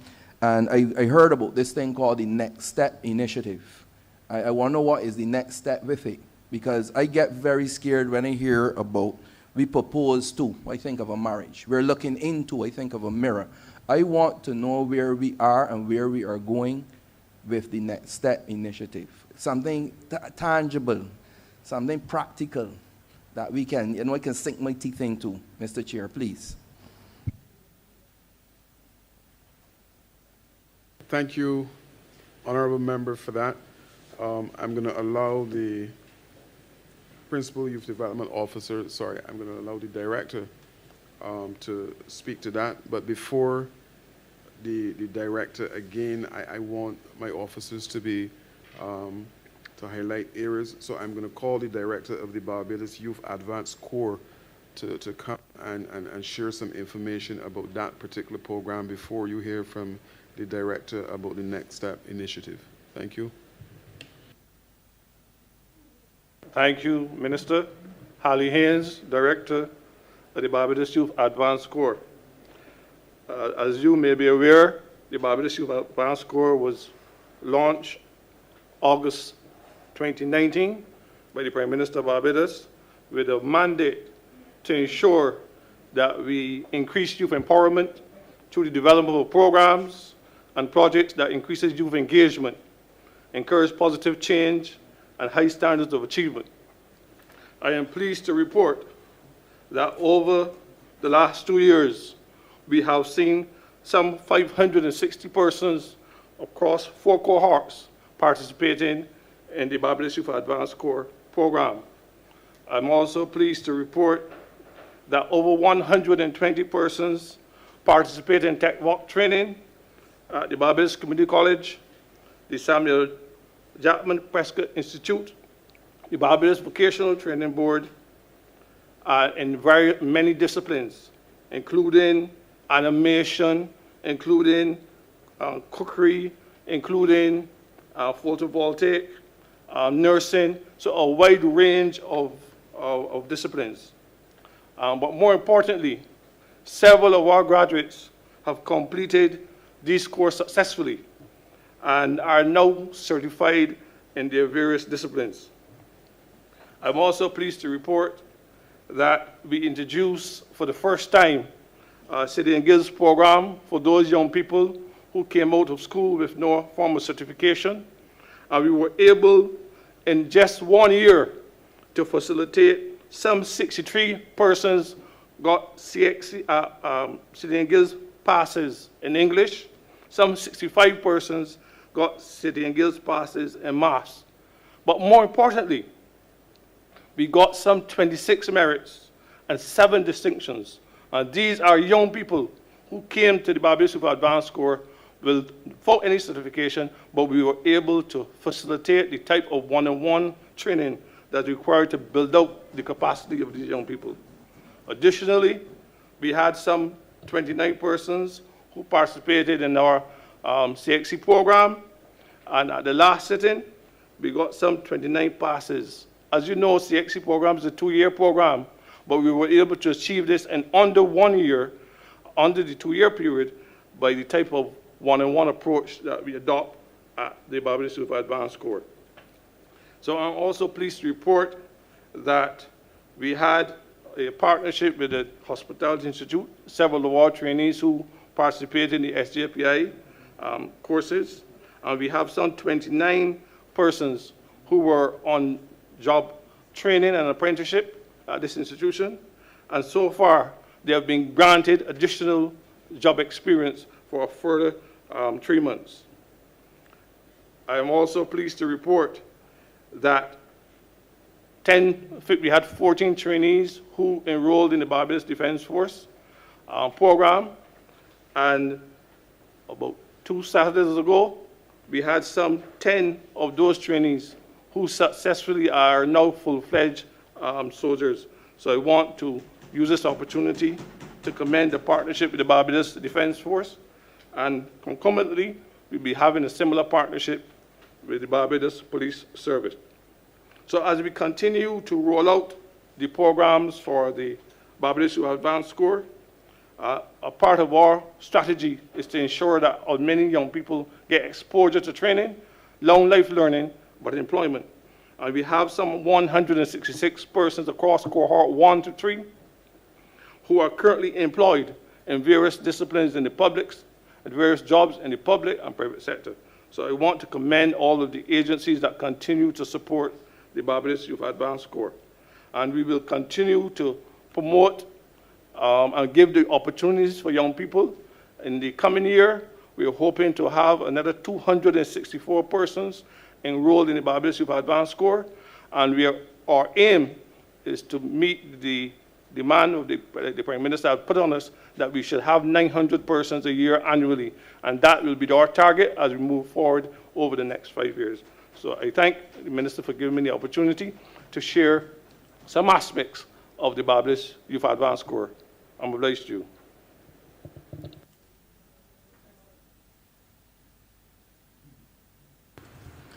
Thank you very much. I have a lot more, but I will respect the chair and the time and call it a day. Thank you. Honourable Member, you were going to get a response from the Director in relation to your next step question, but I want to have my officers share what is happening within this ministry. So I will preface the answers with having those officers who have not yet had an opportunity to speak to do so. Director? Yes, thank you, Minister. I want to thank the Minister for the city for the question, and to say to the Parliament and Barbados that the Next Steps Training Initiative still remain a very important program for us, and we have undergone a restructuring of this program based on our labor market analyses, as well as some of the meetings that we've had with our employers, to look at those types of skills, those types of disciplines that would accord with what has happened exactly with the labor market. In looking at our programs, we found that we didn't want to be training people in disciplines that were no longer relevant.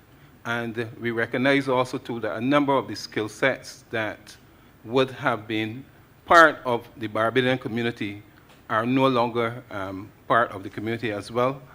And therefore we sought to provide those skills that are still in vogue, or those skills that will be there for us in the future. Just a quick thing to say in terms of the background. The Next Advance Steps Initiative is a program where we work collaboratively with a number of training institutions, the Samuel Jackman Prescott Institute of Technology, the Barbados Vocational Training Institute. And what we try to do is to ensure that we are providing a second chance opportunity for those persons who would not necessarily have had that opportunity because of whatever issue which might have led to some type of dropout from the system. We work also too with the Barbados Community College so that we train a number of people in a number of disciplines to match the skill sets within the hospitality area. We are currently looking at the whole question of mass-based training by offering that those skills, in collaboration with the Samuel Jackman Prescott Pollock Institute of Technology, and using the community centers as the area so that we can build out the capacity of not only the center, but also the skill sets of the persons who will reside in the communities. We felt that once we go into the communities that we're going to get a lot more uptake in relation to the programs, because we understand and appreciate that the capacity of the SJPI and the other training institutions are limited. The other area we are looking at, we are now in discussion with the Samuel Jackman Prescott Institute again to do a mass-based training of persons in those technical areas in construction. Because we are looking at what is happening in the economy of Barbados, and we know that there is a construction boom that is coming, and therefore we are looking to ensure that we have persons, young people, who have the skills that can provide what is required as part of that build-out. So these are some of the things that we are doing. We are very excited in the next steps in relation to the work that we're doing, the kinds of things that are happening within that program. We would have trained over 400 people in the last year at the various institutes, including the Barbados Community College. And we are looking, as I said, to expand the work that we're doing even further, because, again, we recognize that as part of the social commitment that we have to young people, the importance of the contribution that they have to make. And we recognize also, too, that with the training, with the job creation types of programs that we are doing within the ministry, that if we can reduce but if we can increase the GDP by even 2%, that we'll be looking at a significant dollar figure in value in terms of the work that we are doing across the country. So it's that kind of analysis that we want to do, where we are measuring also the economic impact of what it is we are doing in relation to the training that we are offering to the young people of the country. So I thank you, Minister, and I hope I answered your question.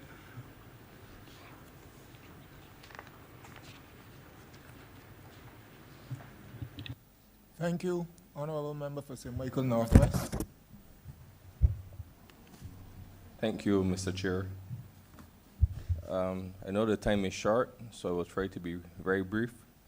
Minister, my major concern is in relation to the Fernihurst pasture. Since 2017, I have been trying to get the Sports Council to pay close attention to this pasture for quite some time. I have met with Mr. Morrill back in December 2019 in relation to the Fernihurst pasture, in being able to have the entire pasture graded to really benefit the children at Eagle Hall Primary School. To date, up to now, nothing has been done where the pasture is concerned. So, Minister, I'm asking you, how soon or when can your good ministry give the Fernihurst pasture the needed attention to benefit the good people, not only within the St. Michael Northwest constituency, but also those children at Eagle Hall Primary School and also the people in the surrounding areas? That is my first question. The second one relates to lights being installed on Ellerslie School pasture as well to really benefit the community within St. Stephen's and the surrounding areas.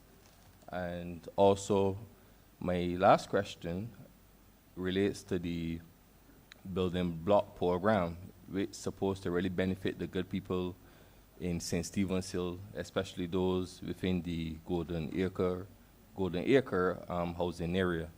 So if you can at least, just enlighten me on what can be done in relation to these existing issues that I have been battling with for quite some time. Thank you. Honourable Member, thank you for your three questions. I hope the chair realized that you asked 3 questions. I will allow the director of the Sports Council to come to you and to speak to your concerns. But prior to that, I would want to hear from the coordinator of the Community Independence Celebration Secretariat in relation to the work that she's doing in that particular section, and then your questions will be answered, sir.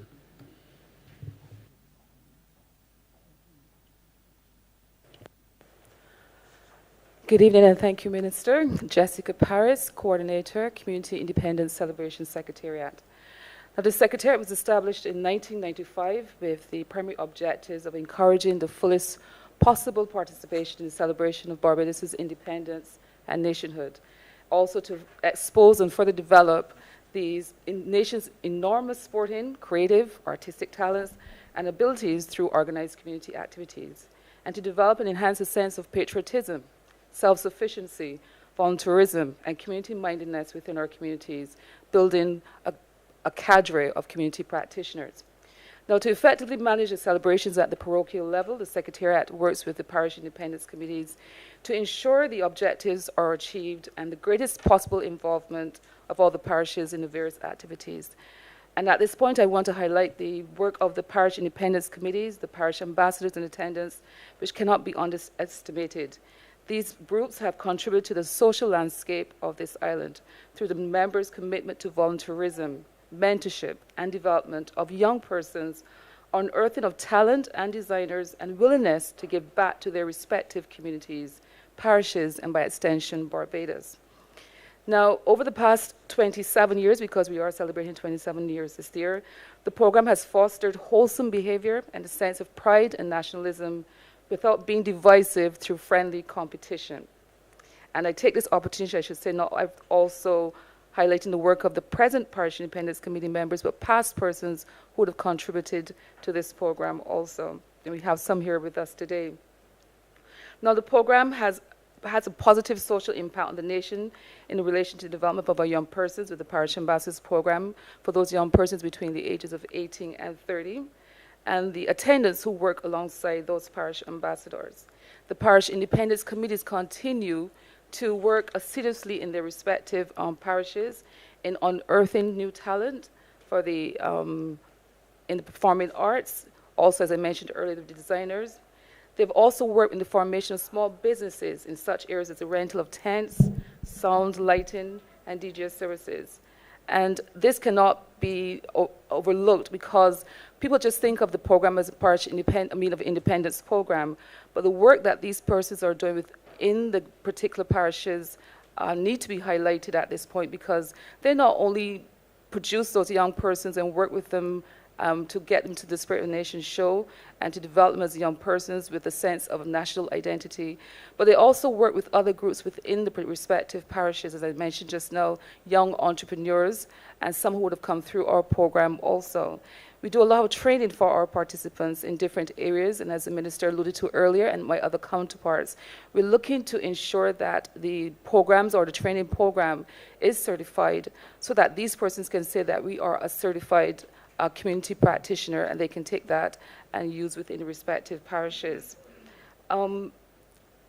We see events come through the program as well. For example, the Crab Night in St. Andrew and the Bashment by Night in St. Joseph. And these events, organized through the parish independence committees, can evolve further into becoming national festivals if the input is given into these different activities. So that, in a nutshell, is really what we do at the Secretariat. As I said before, we have a small group of persons that work throughout the entire year. We have our parish month activities. Each month is dedicated to a respective parish, and each parish is allocated a parish color. And we try to use these symbols for persons to come together as a group that they can rally behind. Throughout the month of November, you will see the Lighting Program, which is a partnership with the private and the public sector. And this program highlights the national colors, the symbols, and you'll see those throughout the roundabouts throughout the island. And for the last few years, what we have been doing is highlighting a particular area within each respective parish, and we flood that area with the national colors so that the persons within that respective parish can go and see and enjoy and identify with the national colors that they're seeing there, and that in itself builds national identity. So the work continues. There's always room for improvement. and we're always looking for ways in which we can improve at the Secretariat as well in assisting the parish independence committees in the work that they do within the respective parishes. Thank you.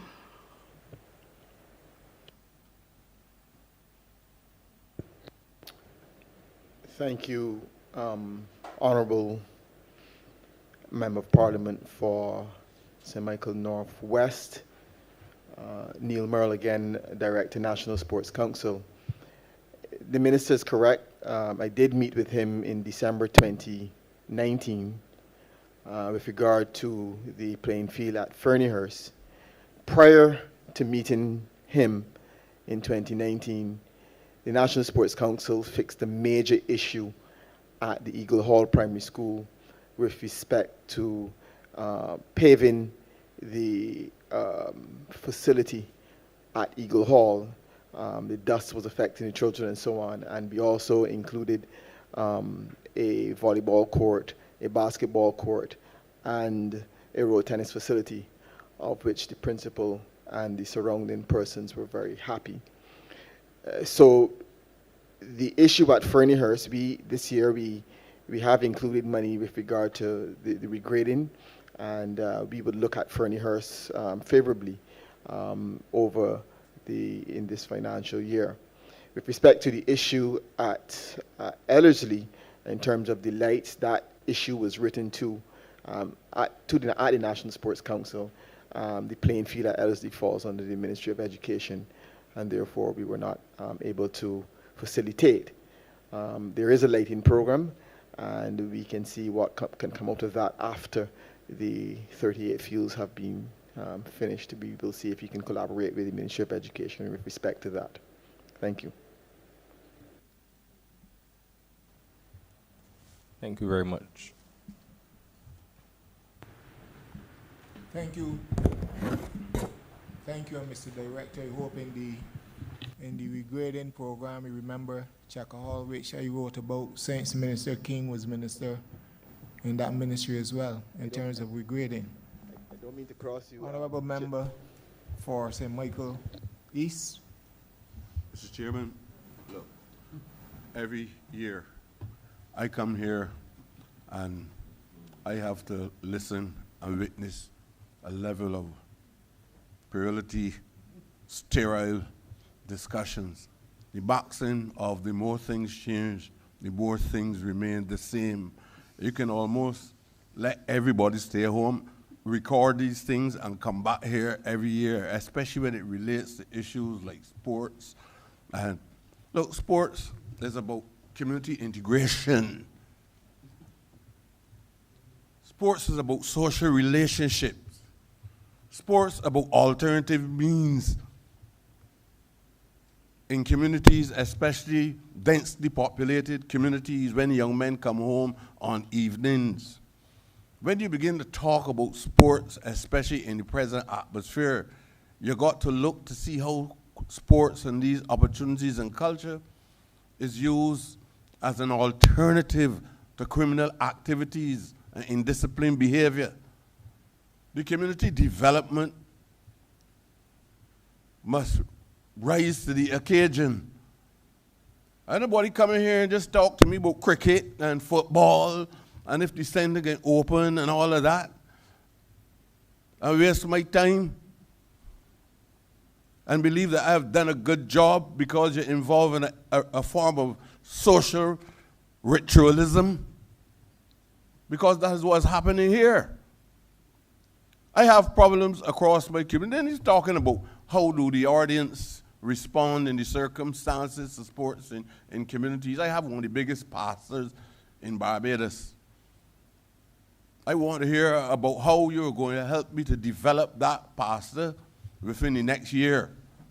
I want to know why you got to send back money from the capital vote every year, and yet people are not being paid. Serious questions need to be answered. But I'm aware that you said to me, sir, that I only have a limited amount of time. So therefore, in a very simple way, I am very concerned always about St. Michael's East first, because I want to say that how much I thank these people for having me here for 5 terms. I can be here. If I can be a useless man and find myself here for 5 terms. And I know that the people in my community are not ignorant people. So I know that I am here for a purpose. And I am here to represent them the way how I feel they should be represented. I can't wait to the day when we decentralize the authority of the Community Development Department. The Community Development got in popes. Popes. There's a unique body in there that believes that they can talk down to ministers. When community practitioners ask for assistance, they get no assistance. But when you go on these different pastors across Barbados and the community centers, the men who coordinate the activities on evenings are men from within the communities that need a closer relationship with the community development officers. And I will hope that, and that's why I said, I know this, when what I call the Ralph Thorne report, I hope that report, I haven't seen a line in it, but I hope that report would allow us to see a new paradigm emerging.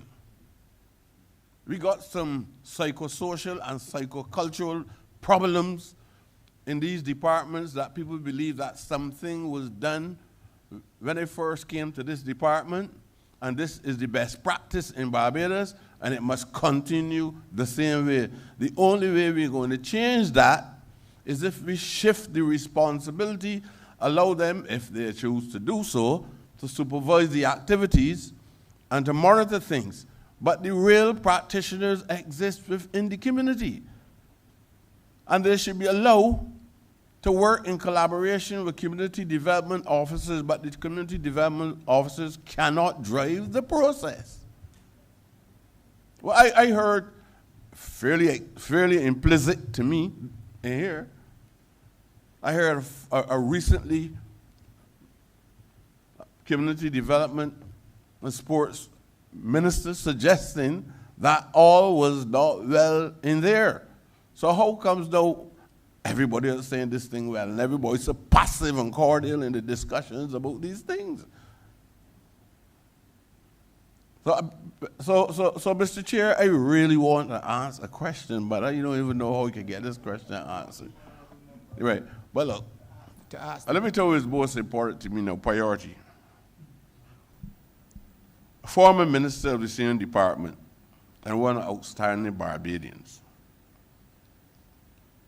I had the privilege this morning, and when I say I had the privilege, I don't want it to be interpreted in a negative light, of burying his ash at St. Barnabas Church. I want to put the community development and any other officer, including the minister and other ministers in here, in cabinet.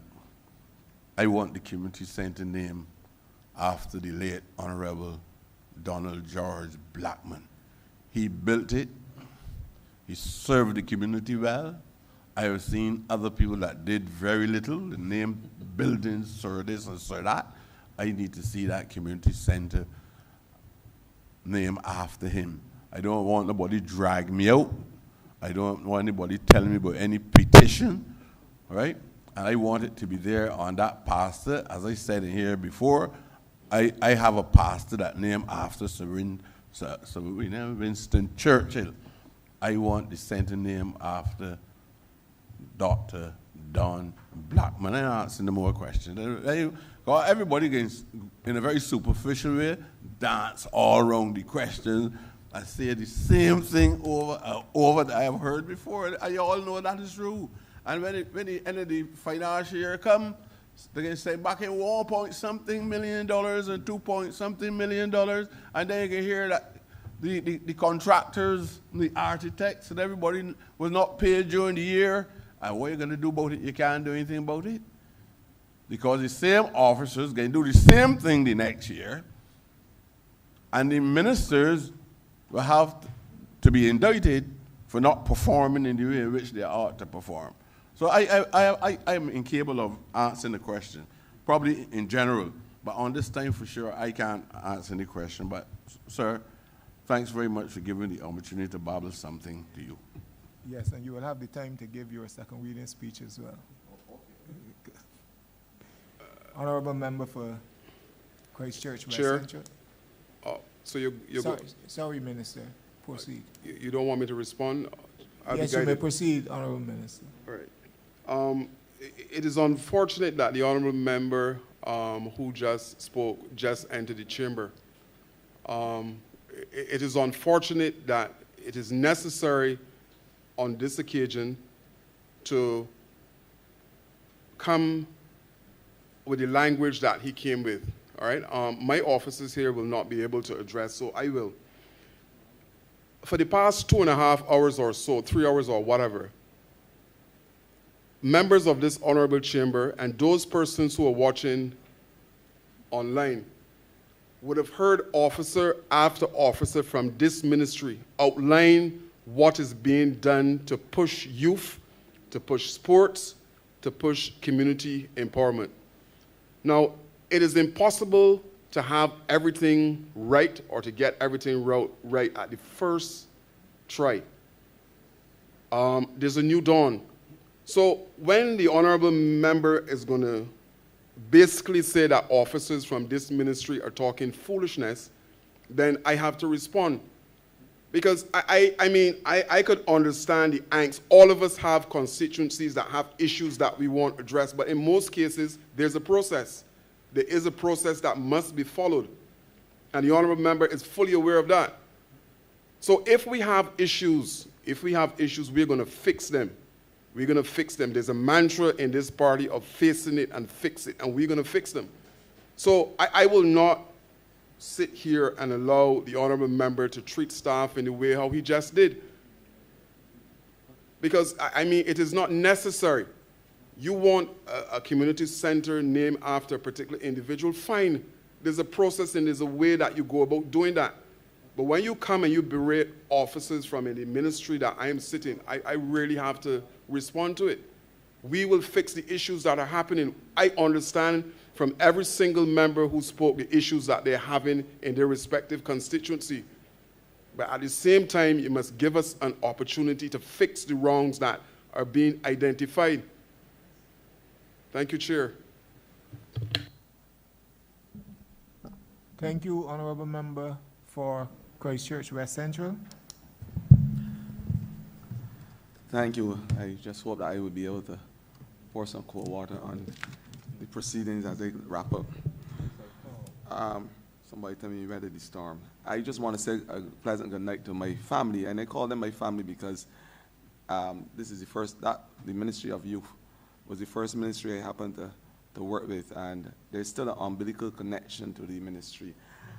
I really want to say, because in and I will ask just one question because I will acquiesce unselfishly to my senior from St. Thomas, because I think that I have a special part in my heart for those persons who are a little older than myself. Everybody in Barbados already know that. Confession is good for the soul. I want to say to you, Minister, in 2011, we started a national youth policy. We spoke to the young persons in terms of employment, their political and social existence, the ability for them to have core values, the ethics, and all those things that we spoke to help frame young persons so that when they move on to another dimension in their life, that they will be equipped with the basic tenets. And we started some work when I was minister in 2018 or so to have a new national youth policy that spoke to the new realities that we are faced with, technologies, the sustainable development goals that would involve sexual plurality, the rights of young persons, the moral issues, all of these things, the fact that they must have a space politically, socially, those environmental dynamics that would affect young people. Those are where the discussions coming out of initial meetings and with the help of other United Nations agencies. What I want to know from you is, in short, is to allow this August Chamber and the rest of Barbados for you to elucidate on this policy and let us know where it's at and where you intend to carry this youth policy as it represents the vision of our young people. Thank you.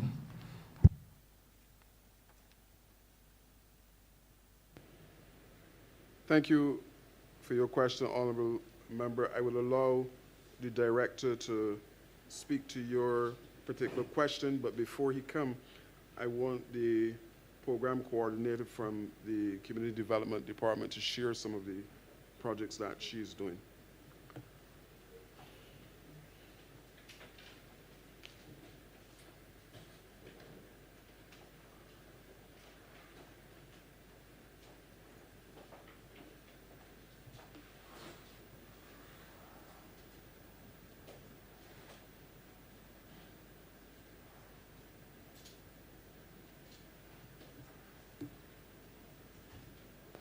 Good evening to all. My name is Bridget Marshall-Griffith, Program Coordinator with the Community Development Department. The Community Technology Program was started in July of 2002, and this was a direct response to the ever-growing information age, and the government of the time saw the need to make sure that Barbados and Barbadians were equipped and able to play a vital part in the information technology and the opportunities available through the use of technology. In 2020, we are now saying that how important this first initiative was. The COVID-19 pandemic saw the need for persons to do most of their daily chores, business, and nearly all aspects of their functioning of their life had to be used with technology. The Community Technology Program decided that we still needed to offer persons the opportunity to train and to be equipped in the uses of the technology. So we went online in 2020, and we went fully online into 2020, and we felt that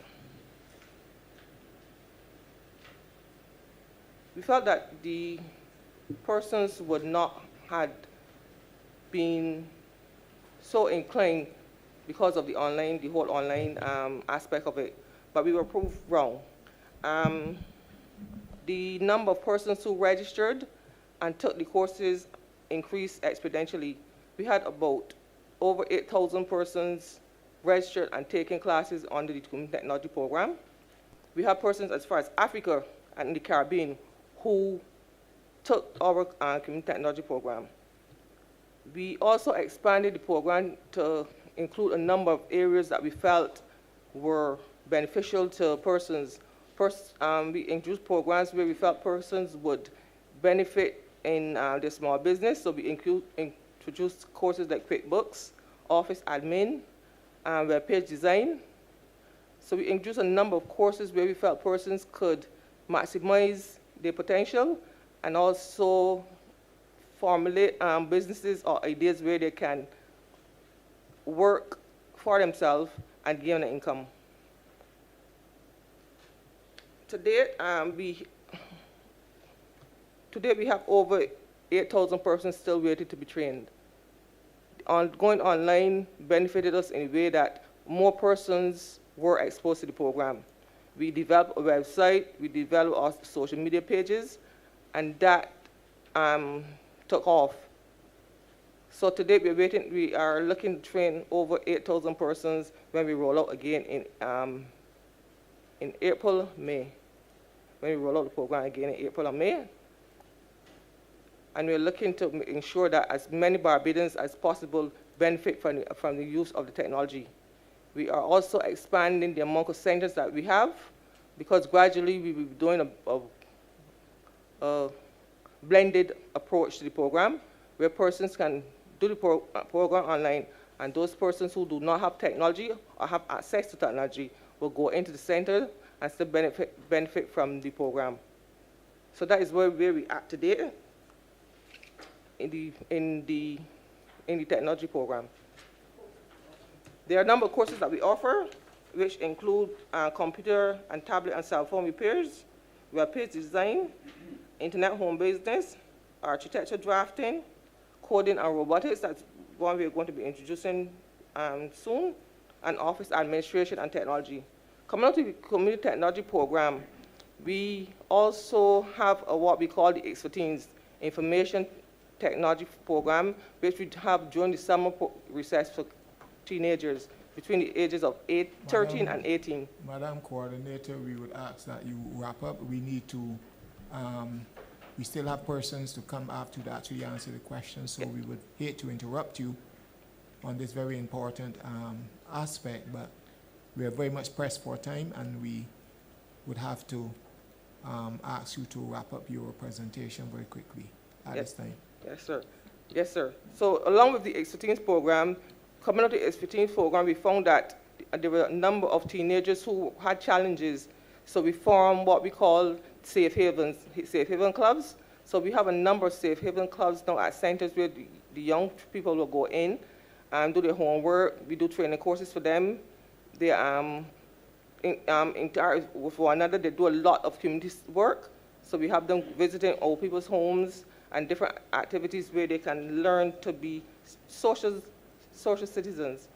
So this is where we are taking the program to the next level. Thank you.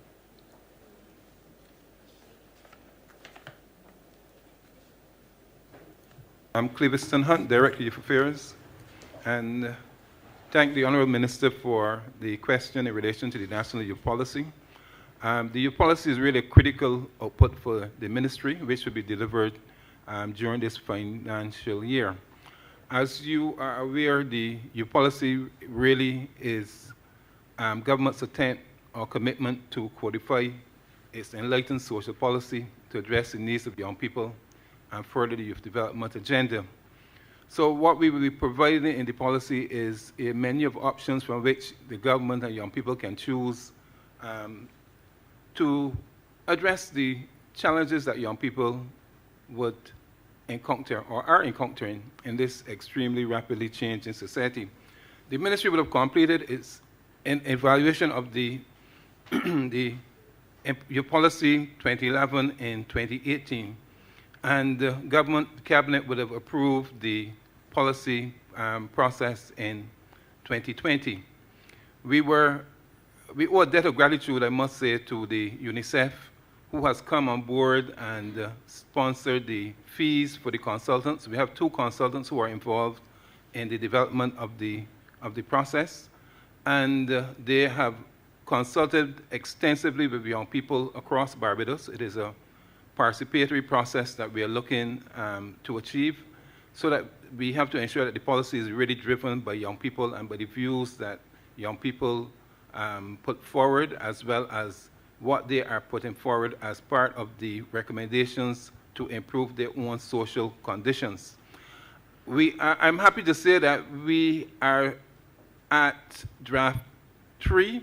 We have just completed the edit of draft 2, and we are looking to have the re-edited document by the 12th of March.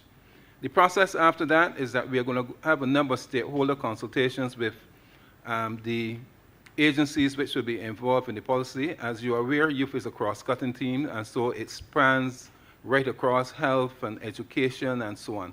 The consultants have identified 11 domains of youth well-being, and these are the ones that we are developing strategies for. So we'll have those consultations.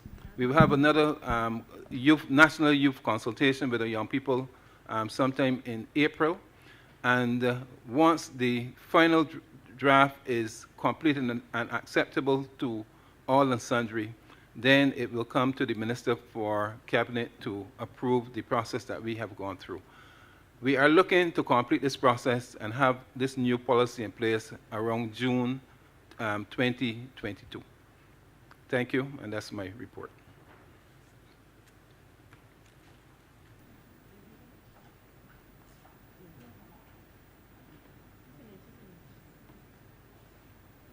Thank you, Honourable Leader of Government Business. Thank you, Mr. Chairman. I beg to move that you do not report progress to His Honor the Speaker and beg leave to sit again. The question is that I do now report progress to His Honor the Speaker and ask for leave to sit again. All honorable members in favor, please say aye. Honorable members against, please say nay. Methinks the ayes have it.